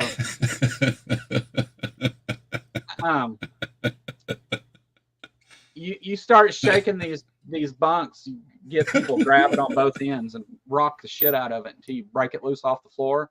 And we take that motherfucker and hold it up in the air and drop it on that concrete floor. You want to talk about a loud noise? It would shake the walls throughout the whole fucking jail. Been there. Surprised I'm not Been there. dead. But that's something silly that we did. Snap those bolts right off the headboards. Like, damn. in places where you could smoke, you can take a cigarette and you take all the tobacco out, and you take matches and you take the match heads and you crumble them up into the powder, the shit that's on the end of a match. You crumble it up into powder and you put that inside, mix it with the tobacco and put the tobacco back in the cigarette. And then when somebody goes to light it, it explodes. Essentially, it explodes. It flames up real big. It usually burns their eyelashes and sometimes their face. But this is what you do when you're bored. This was what you do when you're bored story, right? yeah, people wanted to hear jail stories, so we voyaged way away from the video, Robin, and we've been talking about things that happened in. Yeah, I was going to ask if there was any more of the video. We can go back to the video if you want. Everybody want to go back to the video? I didn't want to interrupt you. I was laughing my ass off. It's no, fine. I was just curious. I want to, you know, like there's 20 people watching according to my numbers. So what do you guys want to do? You want to hear more stories or you want to go back to the video? You guys tell me in the chat what you want to do. It doesn't matter to me. They're both entertaining, so. Yeah. My cheeks hurt. Tree said, I forgot about that video. I want to see the video, but also want to hear more stories.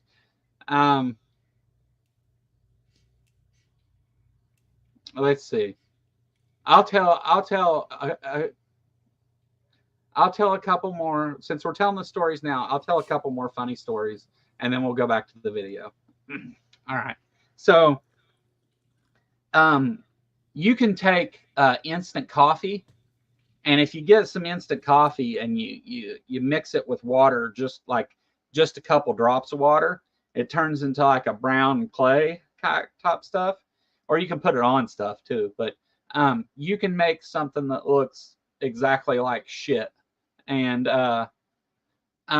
so what we would do, we get a new guy in the cell, and he'd be out in the day room, like playing dominoes or watching TV or what the fuck ever, hollering at his girlfriend on the phone, "Bitch, you better send me some money."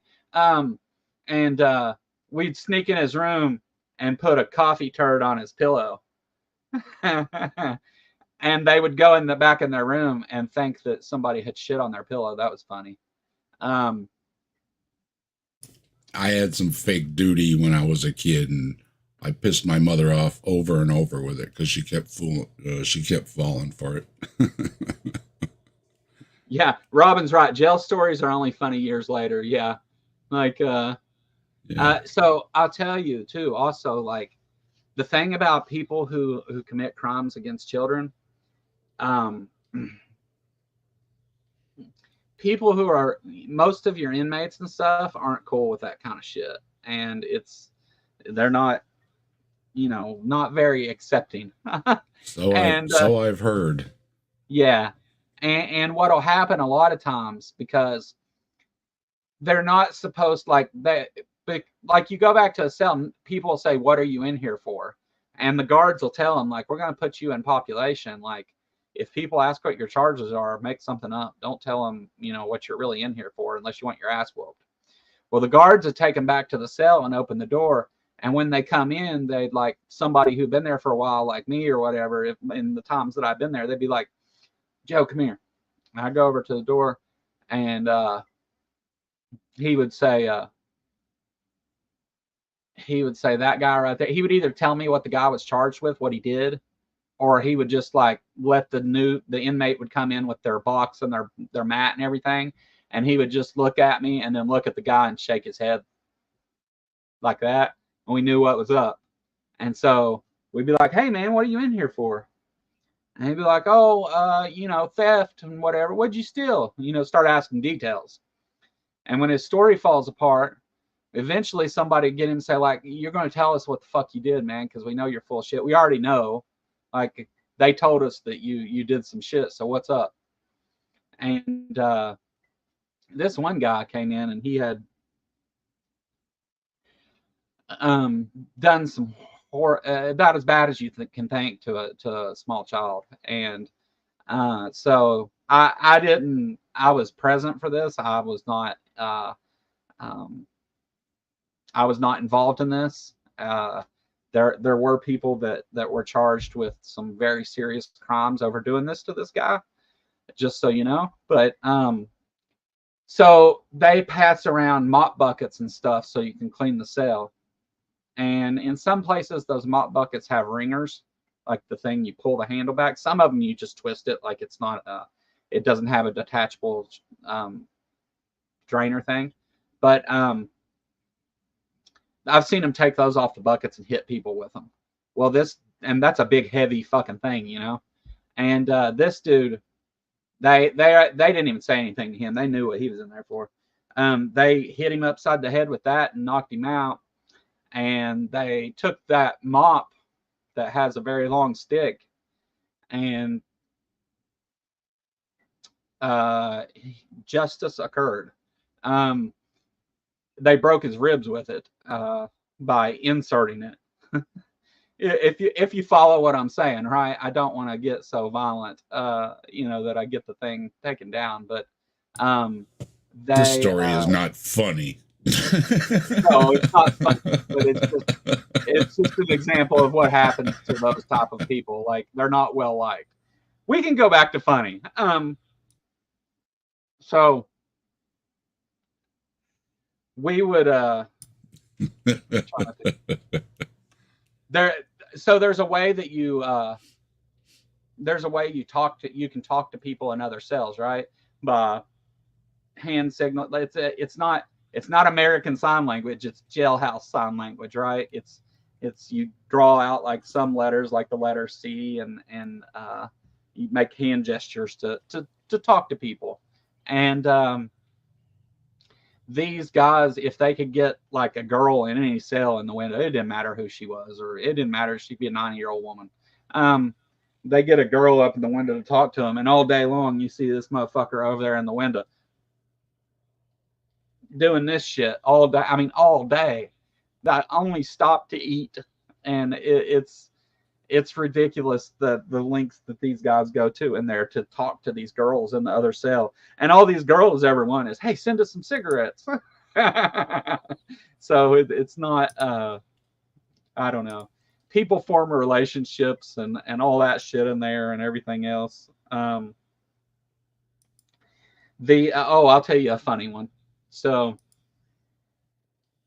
after I'd worked in the kitchen in that one cell and got locked back down, this cell had the worst food of any place I'd ever been. Like, they would give you would get a tray, and it's supposed to be like stew or soup or whatever the hell you want to call it. And it would be like water with a piece of potato in it. Like, you get hot water with a piece of crunchy potato in it would be your dinner. And they would the trays sucked. They were awful. So whenever I told you I broke my hand and got in all that trouble, the jailer's wife was the what's the person that controls the treasurer for the county jail. And they kept all the money. He's the jailer and she's the treasurer. Like, no conflict of interest there, right? And she were their last names White? No. I can't remember their last name. I will tell you about some more of the Whites, though. After this one, we'll go back to the story and I'll tell you about some of their family. she got really pissed whenever I punched the window and broke my hand, and they had to take me to the hospital, and I had to go see a surgeon and ended up having a cast and all that shit. And they got really mad about that. Well, after that was all said and done later, when I was back in the jail, back in the same cell I started in after riding a bus across Kentucky for 3 weeks, one day they served dinner, and they served our entree for the meal were white like rotini noodles that were overcooked with parsley on them. That was the entree. And they served that day, and everybody was fucking pissed because it was just such a shit meal. Whenever they would give us shitty meals, like you stack the trays up outside the door afterwards, they would pop the door and say, put your trays out. And if the meals were that shitty that day, all the cells, when they put their trays out, would go out there and tip them over in the hallway and make a huge fucking mess. They'd have to come clean it up. Well, they had to send trustees or whatever. But sorry.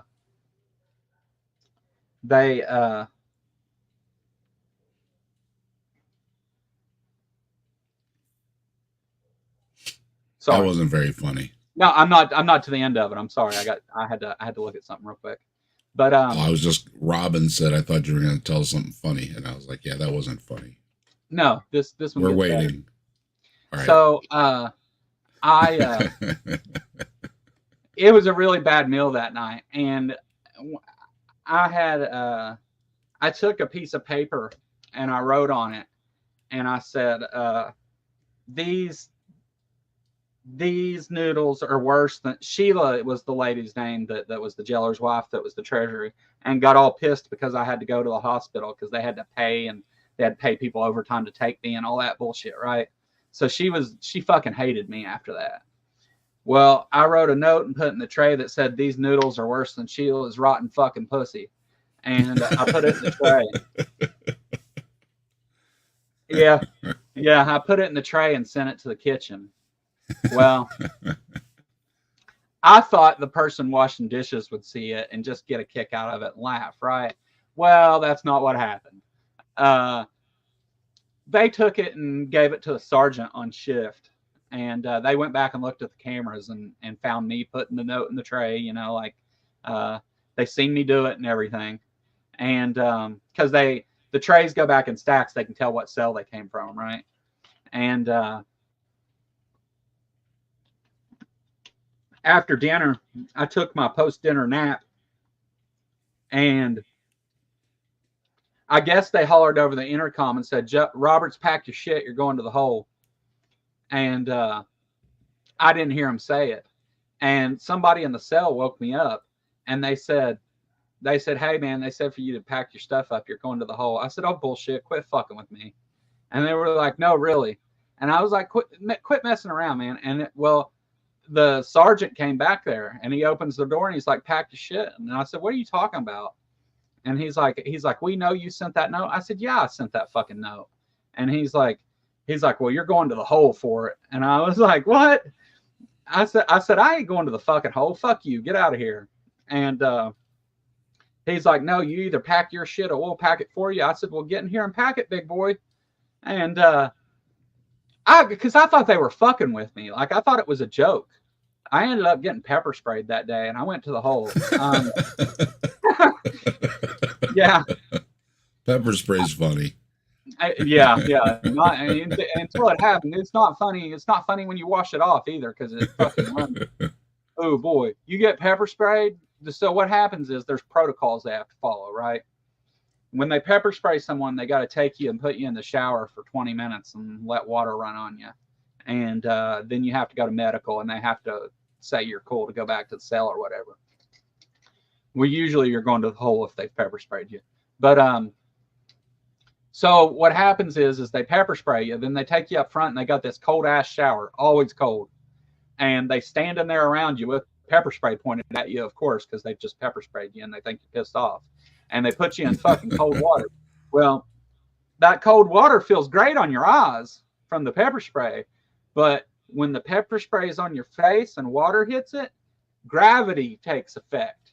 And it goes down. Uh-oh. Yeah. Uh-oh. Yeah. Yeah, you want to talk. That's the worst part about getting pepper sprayed. For a day and a half afterwards, your balls are on fucking fire. Yeah. Yeah. Yeah. That's Okay, that had a good ending. yeah. I would rather be tased. I would rather be tased 10 times than be pepper sprayed. At Johnson County, the jail I was in with the white chick, not white the color, white the family. Now around here they're all white chicks. The jail I was in with her, they shocked people like as a punishment. And what they would do is they would put you in the hole, and then they would come dump a bucket of water on the floor, and they would come in with the shock shield and pin you against the wall and shock you while you're standing in that water, which, as you can imagine, is not very pleasant. Goes right through you. It blew people's toenails off. For Ooh. real. Their fucking toenails would come off. They because see, at a certain point they quit being allowed to just beat the shit out of you. So they had to, gosh, they had to civil rights and stuff. Yeah. They couldn't put their hands on you, so they just shock you. But I would rather be tased 10 times than sprayed once. And they have this other stuff they spray too. I forget what this shit's called. But what they do is they come and they put it under the door, and they, like, especially if you're in the hole or something, and they spray this shit, and what it does is it sucks all the oxygen out of the room. So immediately you're like you. Oh, that's like a halite fire extinguisher or whatever. Yeah, it's like that halo shit, and it immediately it sucks all the oxygen out of the room. And so what ends up happening is they spray that in a room, and everybody ends up with their fucking lips up under the door trying to breathe, trying to get air from under the door or something, because you can't. It's like it's different when you hold your breath than when you can't take a breath. It's two different things, because you're not prepared for it and stuff. Yeah, that shit's awful. They can keep that shit. I don't. They bring that shit, I'm gonna behave. I ain't doing nothing when they come around with that. Yeah, halon. Halon. Yeah, that's it. But so I was in Boyd County, where I live, and I was in the jail there, and they had made these rules that, like, you can't have your blanket on you after 6 o'clock in the morning, and you have to be fully dressed at 6 o'clock in the morning and stay out of bed all day and all this shit. And you have to have your oranges on. That was the thing. Well, the air in our cell was broke, so it's hot as fuck in there. So I took my orange shirt off. I was like, fuck you, I ain't wearing that shit. And I had a t-shirt on, and just a plain white t-shirt. And so they come back to serve trays, and he's like, get your oranges on or whatever. And I'm like, dude, it's hot as fuck in here. Like, why are you being an asshole about these oranges? Like, if our air conditioner worked and stuff, it would be different. But later, Stephanie. And he's like, you're going to a hole. And I was like, I cussed the shit out of this dude and everything. He took me up to the hole. Well, I was mad, right? So the first thing I do, being the fucking genius I am, is I take apart everything in the cell. I took the lights out of the ceiling. I took apart the parts of the toilet I could. I took apart everything in that cell that I could take a screw out of. I had about 20 screws the next morning. And I pulled the lights down. I destroyed that fucking cell. Well, it turns out they had just fixed it right before I did that. So winning friends again. Yeah. Listen, let me guess. They took you from the hole and put you in the hole? Well, no. They so the next morning, whenever they do their morning count, part of their count is they come around and they count and they look at the condition of things and write down if anything's broken or whatever, that's part of it. And they wrote down that he's seen that, and he was like, we just fixed that. And I was like, I don't know what you're talking about. And they made me handcuff through the beanhole and took me down to the jailer, who yelled in my face, why are you tearing up my cell? It was Joe Burchett, who is this corrupt jailer from Boyd County that's involved in all kinds of embezzlement and stuff. He used to always say, don't piss down my back and tell me it's Mountain Dew or something like it. It's stupid shit. He came to the cell at one time and somebody said, "Fuck you, Joe Burchett." He turned around and pulled down his pants and bent over and started smacking his ass and said, "You want to fuck me? Come fuck me, honey." Yeah, he's crazy old man. Yeah, he was the town butcher, and they made him jailer for some reason.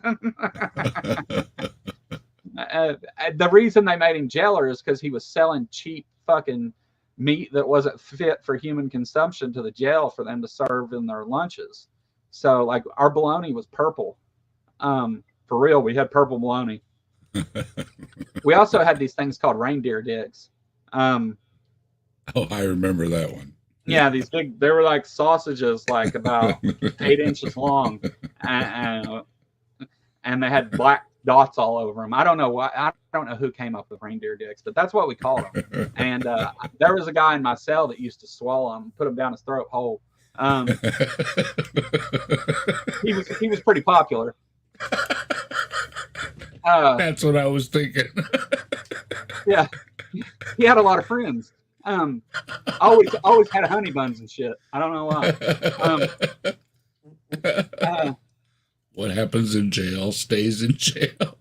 They were supposed to be funny, but fuck you, Robin. Eat shit. My stories are funny. I'm just joking, Robin. Robin knows I'm joking. I wouldn't be mean to Robin. I love Robin. The other thing. Oh, Precious. I forgot about Precious. Yeah, Liz, it's been going through my head every time he says it. 30 days in the hole.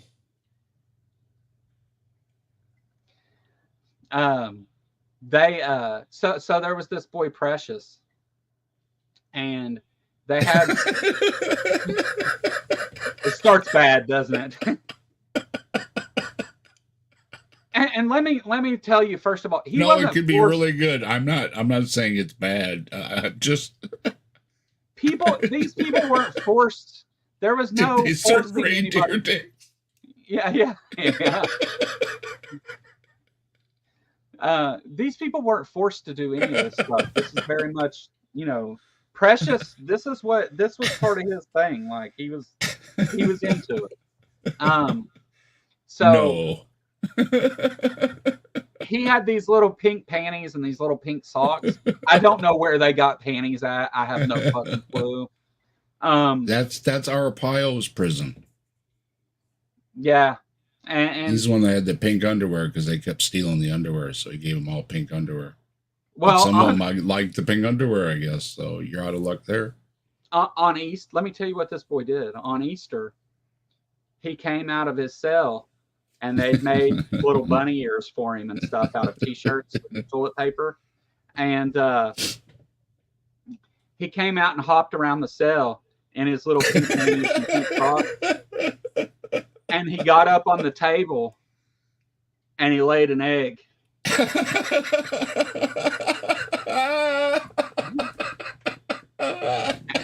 And well done, Joe. Bravo. It was the damnedest thing I ever seen. Because you want to talk about $1? Do you have $1? Yeah, I mean, for real. You want to talk about a room of surprised people. Nobody expected, because he's just hopping around, right? And he hopped around the cell.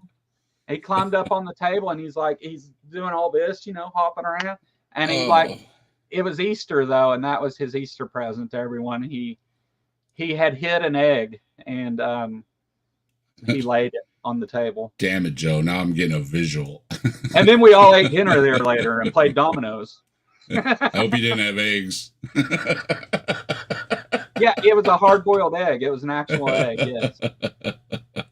Now, I know another guy who didn't have any money, and this guy, this was at the jail. This was at Big Sandy Regional where I was at with the white girl. Again, not the colorway. Hey, I'm not gay, but $20 is $20. Well, that's kind of that's what this story is about. I had a feeling. he really, for some reason, he really wanted some of those duplex cookies off commissary, right? and he didn't have any, but everybody went to the store that day, and there was a lot of cookies in the cell apparently. And he said, "Hey, I'd do anything for 2 packs of them." Oh cookies. no. So I don't have one. Have you ever seen those pickles in a pouch called Hot Mama? They're spicy pickles in a pouch. No. I posted a picture of them. In fact, I got a picture. Well, I ain't gonna fuck with that. But there's this single giant pickles that come in a pouch, and they're called Hot Mama. There's Hot Mama and Big Papa, and there's a garlic one, and there's like all different ones. And they told him that if he would insert that into if he would put that in his gel suitcase and then dance around for 5 minutes, that they would give him 2 packs of cookies. And he did. And better been a damn good cookie. I have a hard time believing those cookies made up for the way he felt for the rest of the night. That's what I said. It better have been a damn good cookie. I mean, I've had some good cookies, but I don't know if I've ever had a cookie that good. These were like dollar store duplex cookies. They're not good cookies. Apparently, he loves them though. But whatever. Hey, right on. Hey.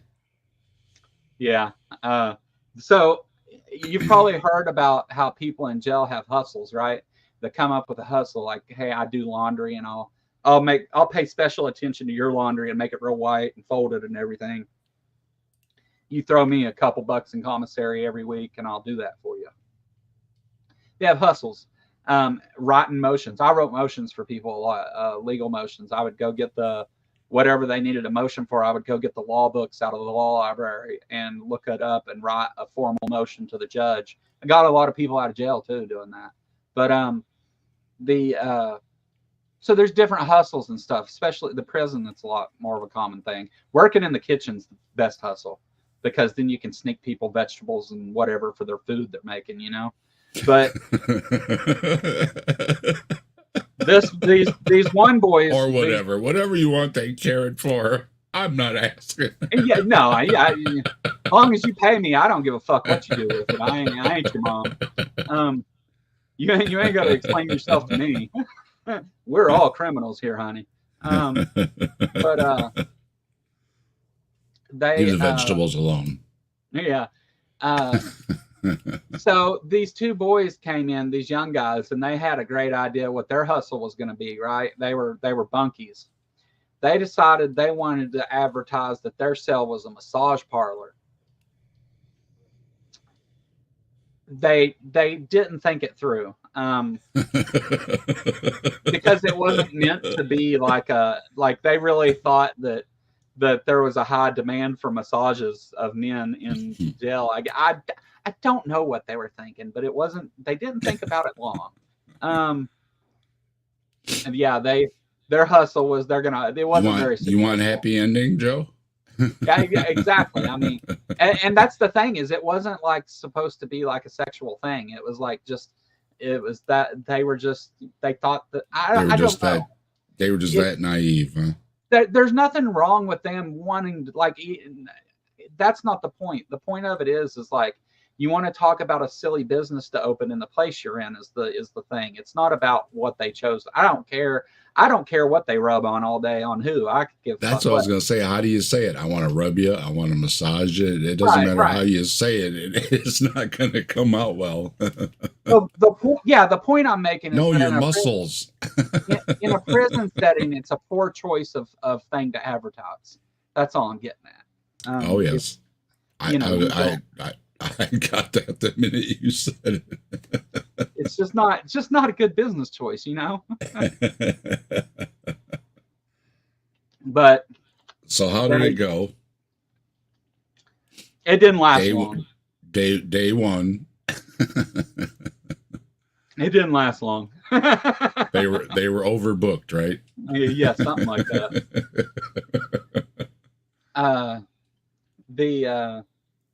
Yeah, it was, see, another thing, when you're in prison too, there's all different kinds of people in prison, right? There's people from all different walks of life, different countries. There's, you're usually prisons have thousands of people in them. There's a lot of different people in there, and so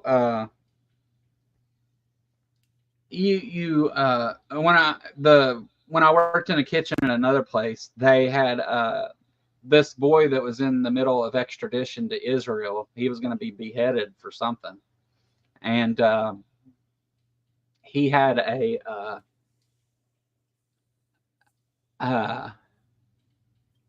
he wanted a kosher diet, right? So the jail has to respect your religious beliefs, and if you can't eat things for religious, they have to do it.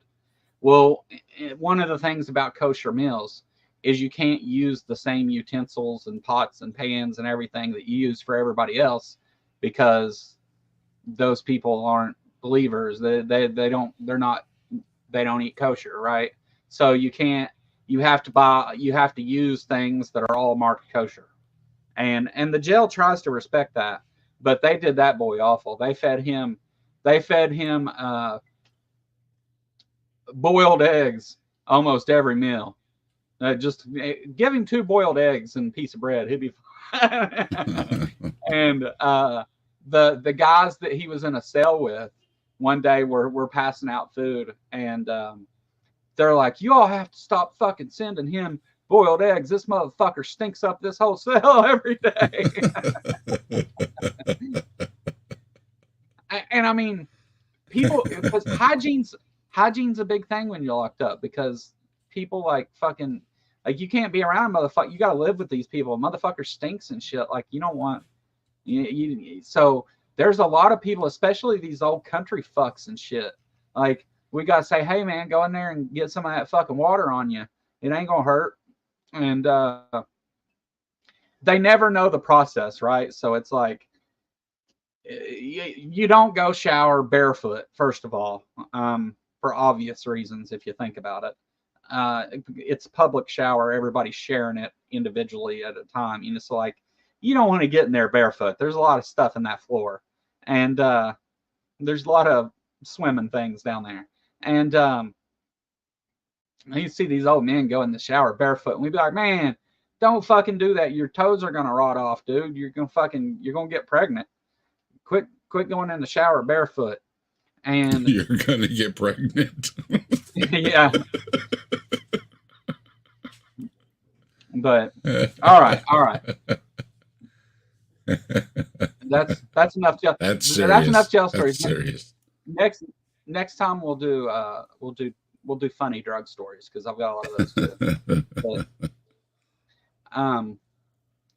all right. Instead, I guess, look, we've been going 2.5 hours. There's other shows that have started to stream and stuff. The numbers are starting to slowly go down. So let's just go ahead and put an end to this thing. And the Watts of West Virginia, let me pull it up again here, and I tell you what I'll do. We're at 1939, so 20 minutes in. Later this week, I'll do a member stream where I'll do the rest of it. For those of you that want to see it. If you don't, I understand. And I gotta go. It's getting late, and I gotta put my kid to bed. And like I said, we've got a lot of stuff going on right now. It was hard for me to even do this stream today, honestly. So I'm sorry, but I had some good laughs. Appreciate it, Joe. Oh yeah. And I'll do a member stream where I finish it up. And if you're not a member and you want to see it, memberships are only 99 cents. But also, I will only make it a member stream for like this week, and next week I'll mark it public so you can catch it later. You can I spent 2 hours though, and I know there's other stuff to watch and things. I appreciate everybody hanging in there and listening to my silly stories and stuff. It's a lot of fun telling those stories with you guys. So I appreciate that. Before we go though, before we get out of here, I want to say thanks to my Patreon supporters, Greg, Robin, Quinn, Ray, Reggio's Captive Desk, which is Dave, and Narrative Dude. Thank you guys for being Patreon members. I truly appreciate it. It helps out in a lot of different ways. The channel memberships, let's get those on there too. Say thanks to those guys. Thanks everybody who's a member. Again, I'll cover this in a members video later this week. I'll finish up this video.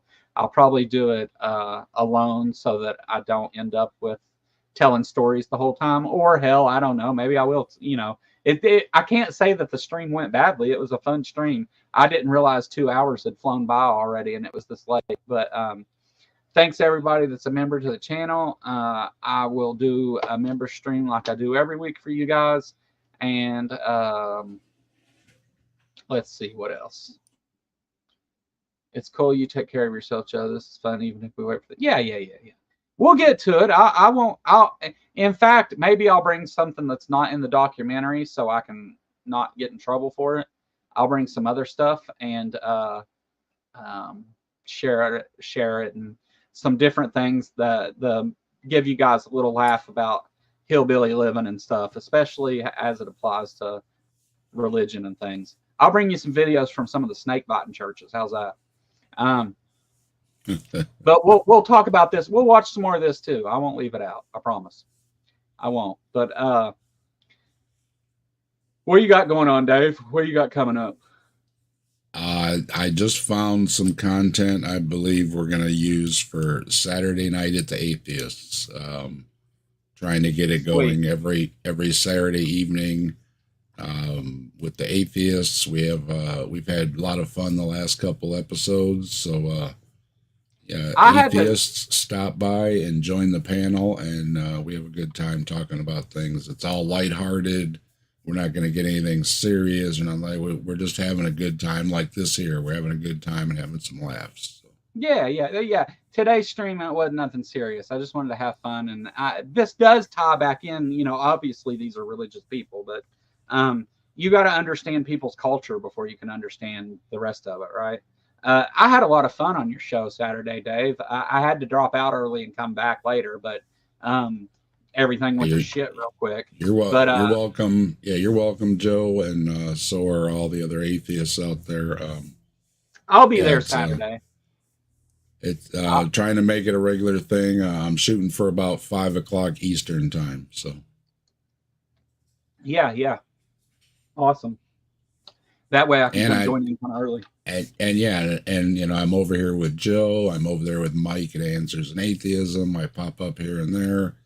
And you know, and every once in a while I pop out my little videos in between. So. Did you see AIG stream today? No, I was busy. Like I said, I was looking through this channel's content because I wanted to have that taken care of for this week because letting Mike know and everything and stuff. It would be good for them to talk about abortion. And then I had to watch. AIG decided they would give their thoughts on abortion. Yeah, they do that often. You could imagine what a shit show that was. Well, and then I had to watch the Hovind exchange with what's the Planet Peterson. Thank you, Planet Peterson. Yeah, because Slim was looking at it, so I had to go look at it just because Slim was looking at it. So I ended up, and then I had Hovinditis for a little while, and then you had a stream, and I was like, oh, cool. And then it was even better because I forgot all about my Hovinditis, and I had a lot of I mean, seriously, my face hurts. I was a couple of those things just had me rolling, so I appreciate it. Got rid of that nasty feeling and everything. So. I do think that I love that Planet Peterson handles Hovind so well, but I mean, at this point, it's becoming trivial, right? Like it's exactly. As soon as he started talking, it would. Oh, I know what he's gonna say, and you just fast forward through it. Yeah. Yeah, which he does a great. I'm not giving shade to anybody for it, and if you want to see people break it down, Mark and Ember, I'm sure do a great job of it. Ember's saying it. I just can't. I can't. Ember's saying it in the chat there.